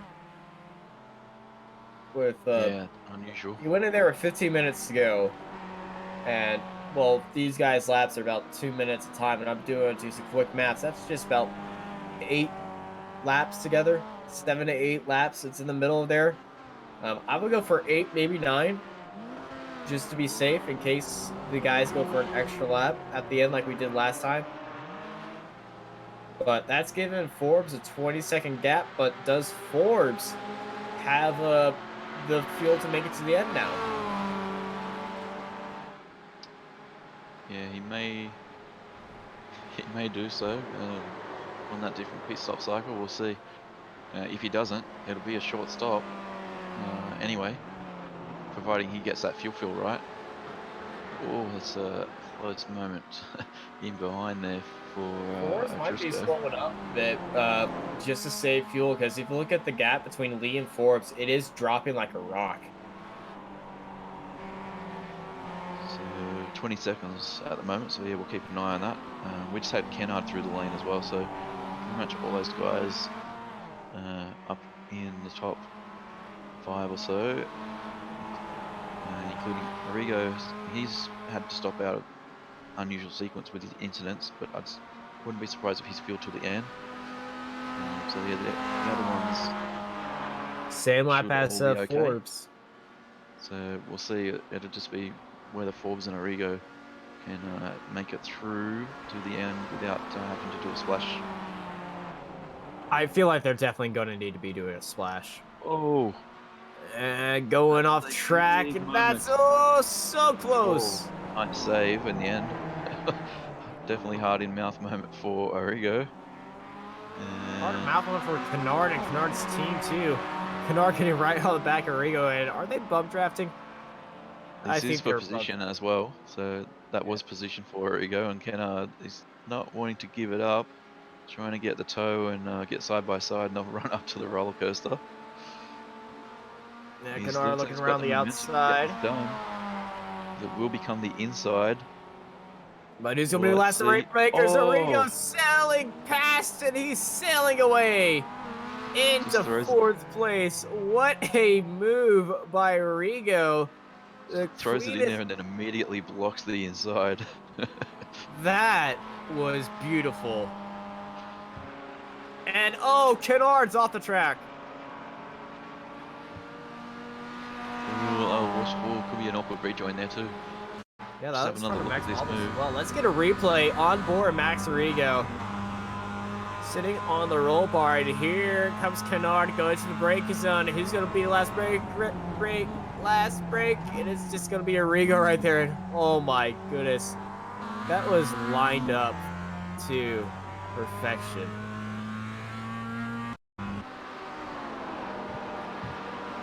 Oh. And here's the chopper cam of that incident with Kennard earlier. Very, very close to touching the bump drafting there at the oak tree. Last 5 cars able to safely make his way through after witnessing all of that.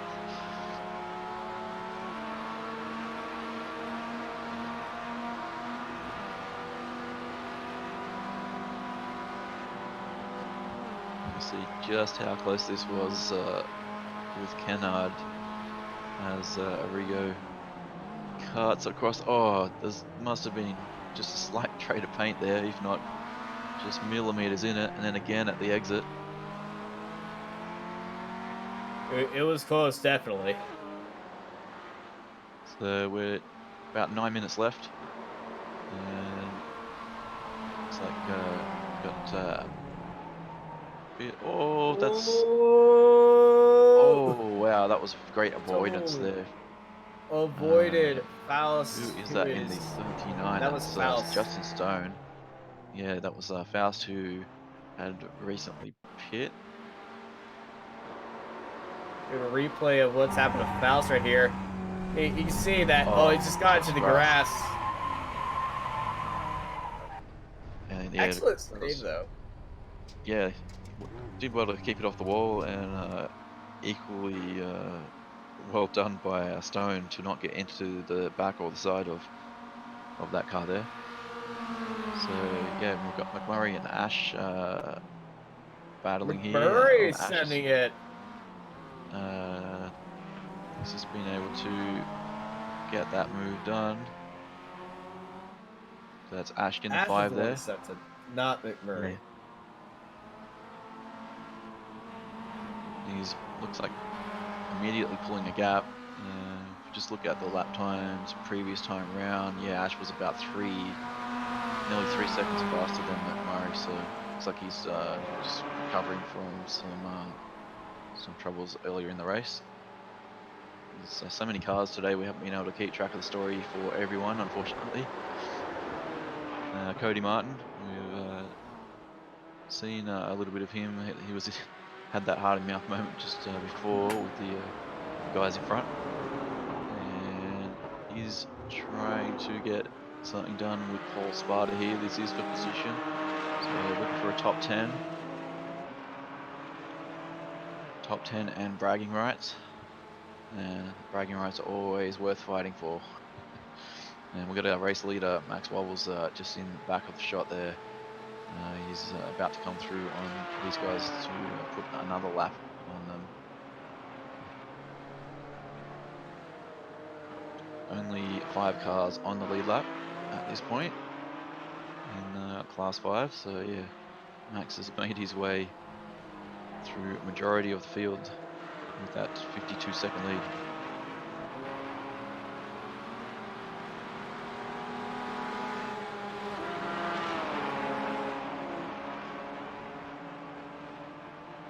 Forbes has come down the lane.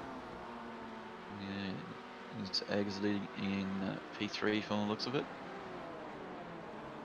So at the moment, Lee's still out in front, but that lead has come down to 7 seconds.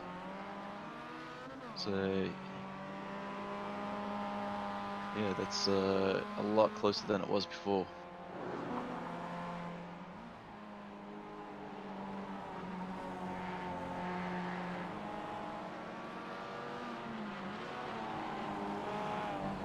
Yeah, Forbes got a mini map of the leaders on track. Just the top 3 here in Class 3. Lee, Prickard, and Forbes. And Lee's got that 7-second gap behind him.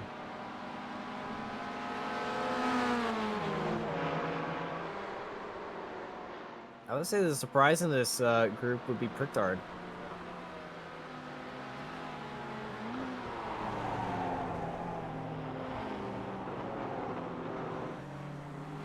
Yeah, it's flown under the radar a little bit, but sometimes that's a good thing. It means that you haven't been involved in too many issues. Now, you see his cars looking quite Very straight. nice. Doesn't look like we've got any creases that I can see, so been doing a good job out there.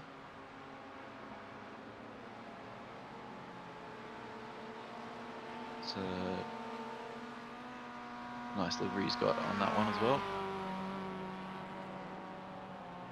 I'm not sure what it is, but it's very red. And Car on the exit of the roller coaster there. Another one on the outfield.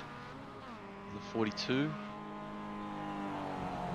That's Mackenzie Kaufman with issues there in the Cayman. that's playing into Prickard's playbook right there, because he's not having to go past these guys, but Lee does have to go past these guys, and maybe they were battling when Lee was going through there.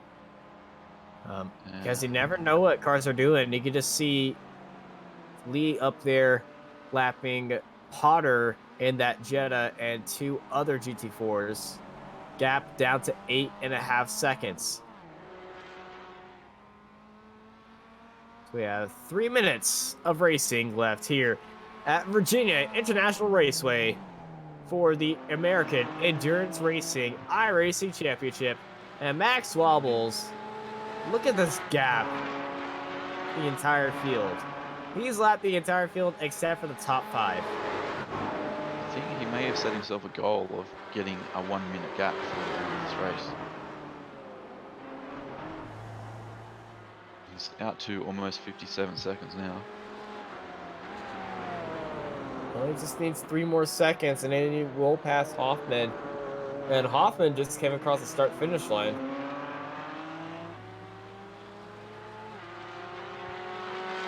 So yeah, Wobbles, Hoffman, Briscoe, Pennington and Torres, our top 5 in Class 5. Doesn't look like it was without any unexpected incidents. May not see any changes to that order. We'll see. Briscoe's some 5 seconds or so back. And then Thomas Lee is still our Class 3 leader. So Lee, Pritchard, Forbes, Arrigo and Kennard, the top 5 in this class at the moment. And Forbes is about 3 seconds back from, 2 to 3 seconds back from Pritchard. So there could still be something to play for there with the podium positions.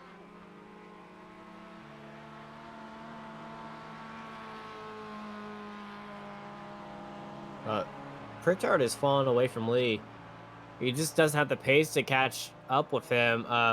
Because Lee, who went into the pits on lap 33, may have taken some tires, and Pritchard is running on fumes right now. Yeah, I think Forbes having gone through the lane, he definitely did the splash to make sure he could attack to the end. That gap, as I said, it's only a few seconds. So actually, you can see now it's closed significantly. So that is Pritchard just ahead. So I think Pritchard's having to fuel save just perhaps a little bit too much. Ooh, came in just on the infield there as well. 1 minute left. Where's Max? Yeah, just checking where our race leader is. He's All on right. the back He's on the stretch. back stretch. This is just like what happened last time. Yeah, Last race, 30 seconds left, but I think this is a white flag zone right now as Max Wobbles is leading this race away. Let's hop back to our battle for second place in Class 3 because they are side by side right now.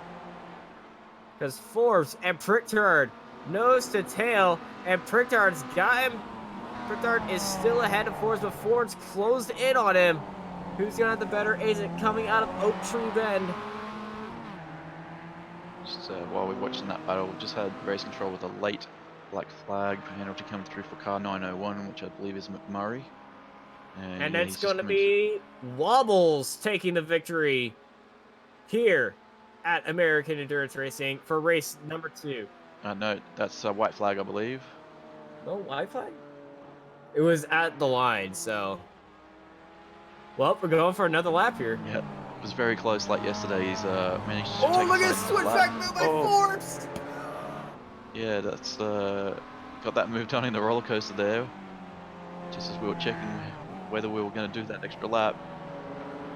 And Forbes may not have been aware that we were going to have to do that extra lap there, so he wanted to make sure he had that moved on. But yeah, McMurray's in the lane serving a late penalty, so that's going to see him drop down the auto. He's just exiting now. He's going to be exiting right near this gaggle of cars. What a switchback by Forbes. So Pritchard went wide, deep into the braking zone, and then Forbes just snuck it in there on a switchback. It's beautiful. And now they've got all these Class 5 cars to deal with. So definitely not a relaxing last lap. Whenever our last lap's relaxing. Max is a bit over Unless you're halfway Max around the Wobbles. track. He's he's definitely been able to relax a bit there. Looks like he's perhaps got a little bit of damage on the front left quarter of that car at some point, but hasn't slowed him down much at all. Well, a little deep in the roller coaster, but he's just got to safely negotiate this last sequence through the hog pen and onto the straight. Oh, a little bit of a bounce over the curb there. The flare for the dramatic always. Okay, not really. But Wobbles.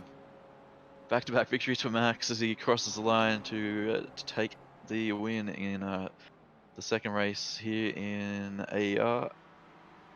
So 2 wins here at VIR for Max. Great weekend for him. We've got Hoffman coming through behind to take second in that class. He's our class leader for Class 3, Thomas Lee, who's able to extend that lead in the later part of the race there with Pritchard and Forbes fighting. So great job from Lee.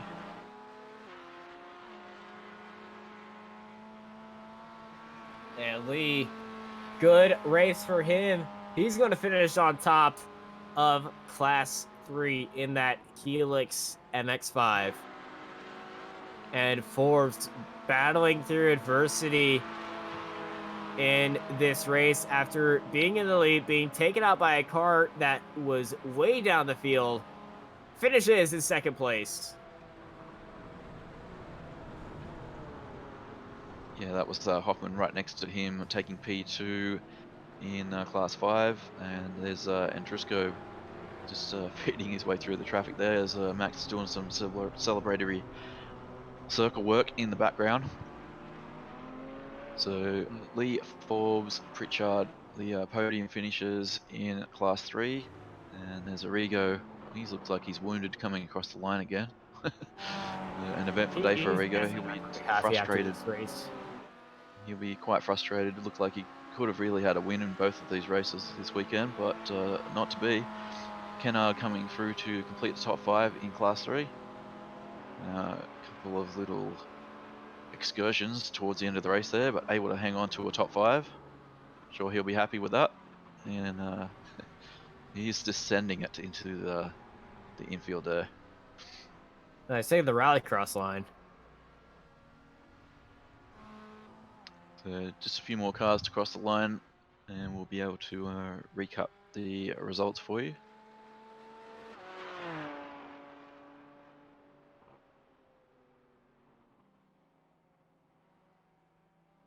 And what were your thoughts on that one, Austin?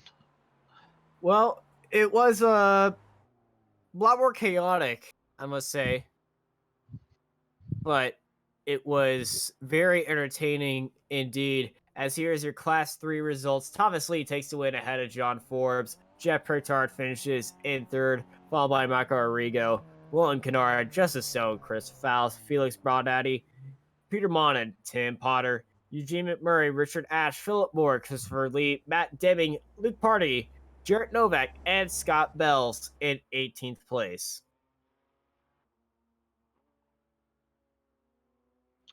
And Class 5, and we've got Max Wobbles with another win. He just missed that minute gap that he might have been aiming for there. But Tyler Hoffman come through in P2, Trevor Andrisco P3, rounding out the podium. Then we had Eric Pennington, Rafael Torres, Jonathan Chevelle, Cale Fortenberry, Chris Ferragiano, Christopher Rallo, Cody Martin, rounding out the top 10. And then Paul Sparta, Justin Faltz, Duncan Burke, Mackenzie Kaufman, Peter Theo, Alan Ferragiano, Christopher Bushart, and Nafi Kuka rounding out the 18 there. And then we get into the guys which had significant troubles. Nathan Ryder, Thomas Galtatore, Robert Gagliardo, Stephen Vecina, Kent Jones, Russell Van Zyl, and Justin Ulsman and Jason Hart were very early casualties. And that has been your results for the AER iRacing Championship. We do have drivers in the interview room for us, and let's talk to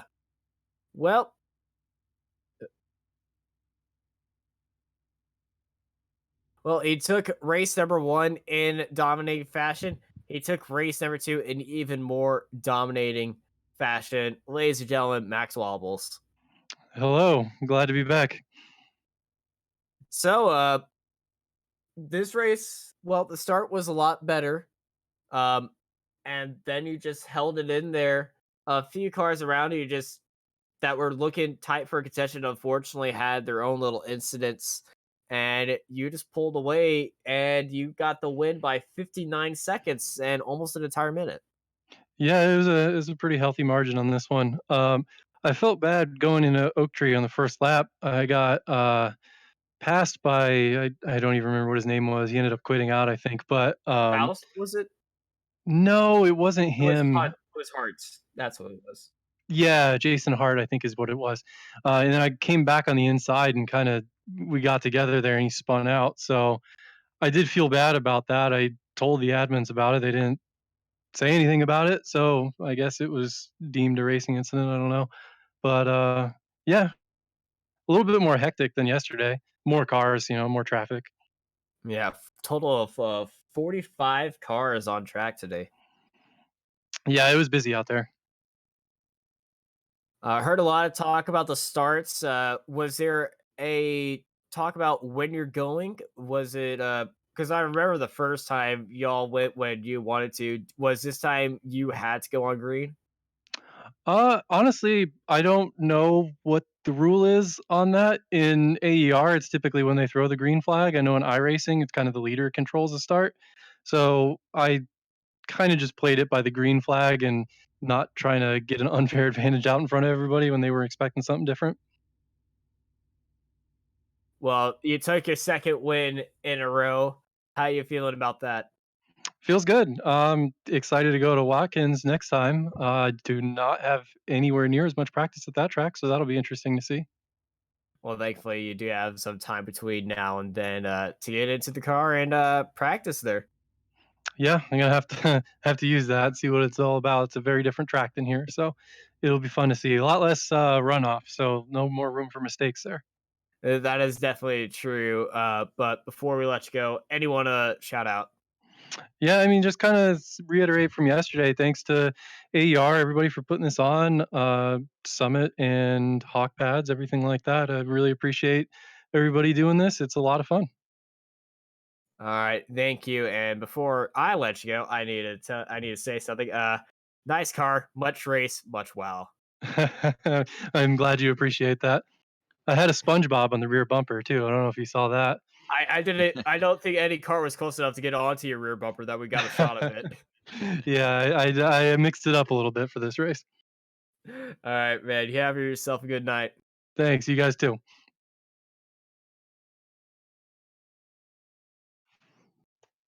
And that was race winner Max Wobbles. Brad, who you standing by with?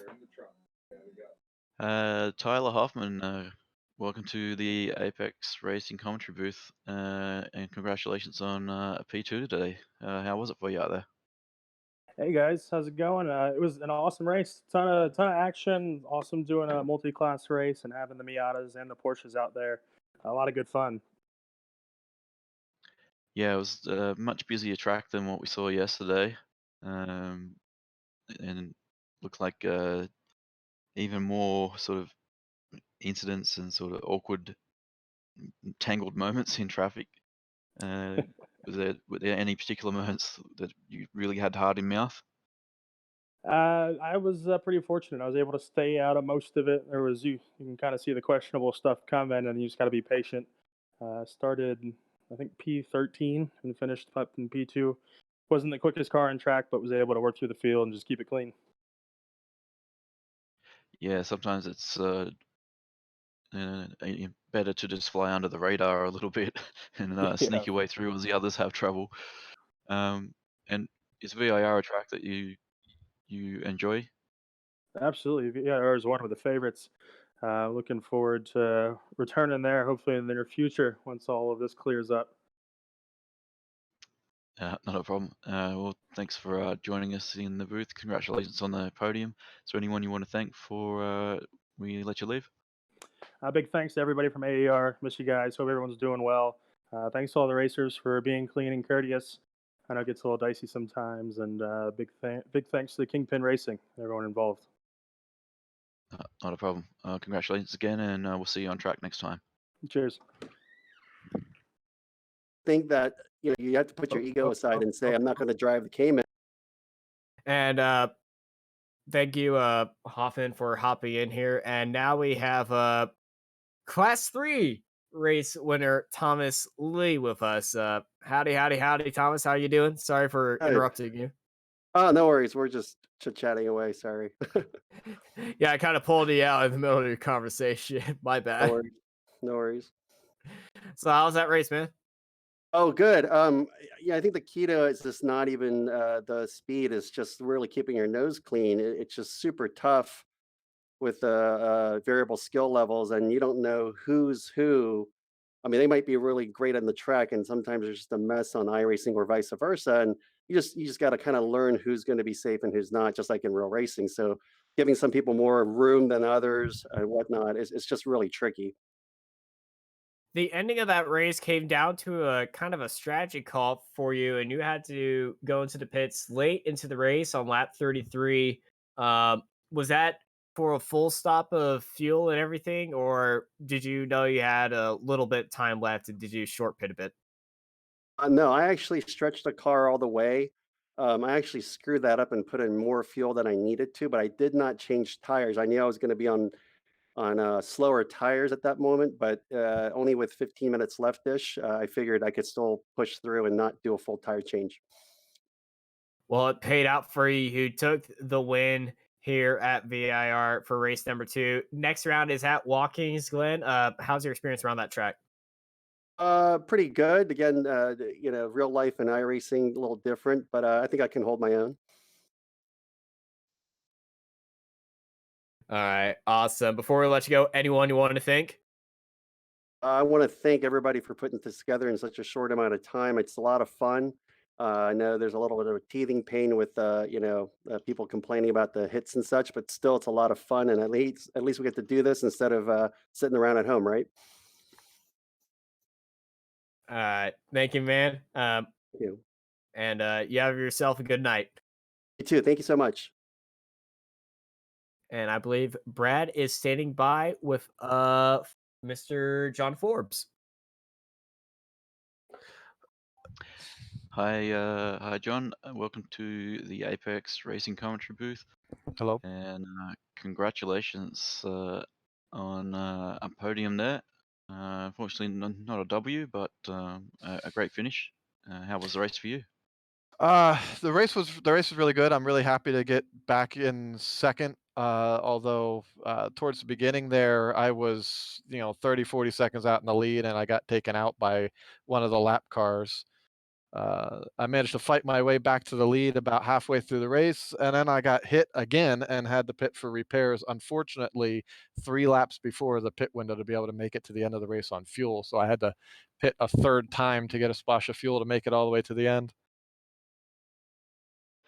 Yeah, unfortunately, it definitely was a race of attrition out there. A lot more cars than yesterday, and Yep. particularly the Class 5 field had grown significantly. Was was that a lot of the troubles that you were facing out there? Or? Yeah, it seemed to mostly be the Class 5 cars and lots of traffic in the Class 5 cars. And there's, we have a lot of people with various experience levels here. And it seems like a bunch of the slower guys jumped up into the Class 5 car. And so, yeah, there was definitely a lot of traffic with the Class 5 cars. Well, I mean, it's an eventful race for you, but Yep. you still got to take some heart in the fact that you're still able to come away with a P2, Yep. Yep. and That you're was really showing nice. obviously showing some good speed. So that's going to bode well for future events. Can we expect to see you right throughout the whole series? I should be, yeah. In yesterday's race, I actually was had a similar situation. Got taken out from first, and the red mist got the better of me, and so I got a speeding in pit lane penalty immediately after that. And so I red mist got to me, and I decided to call it a night.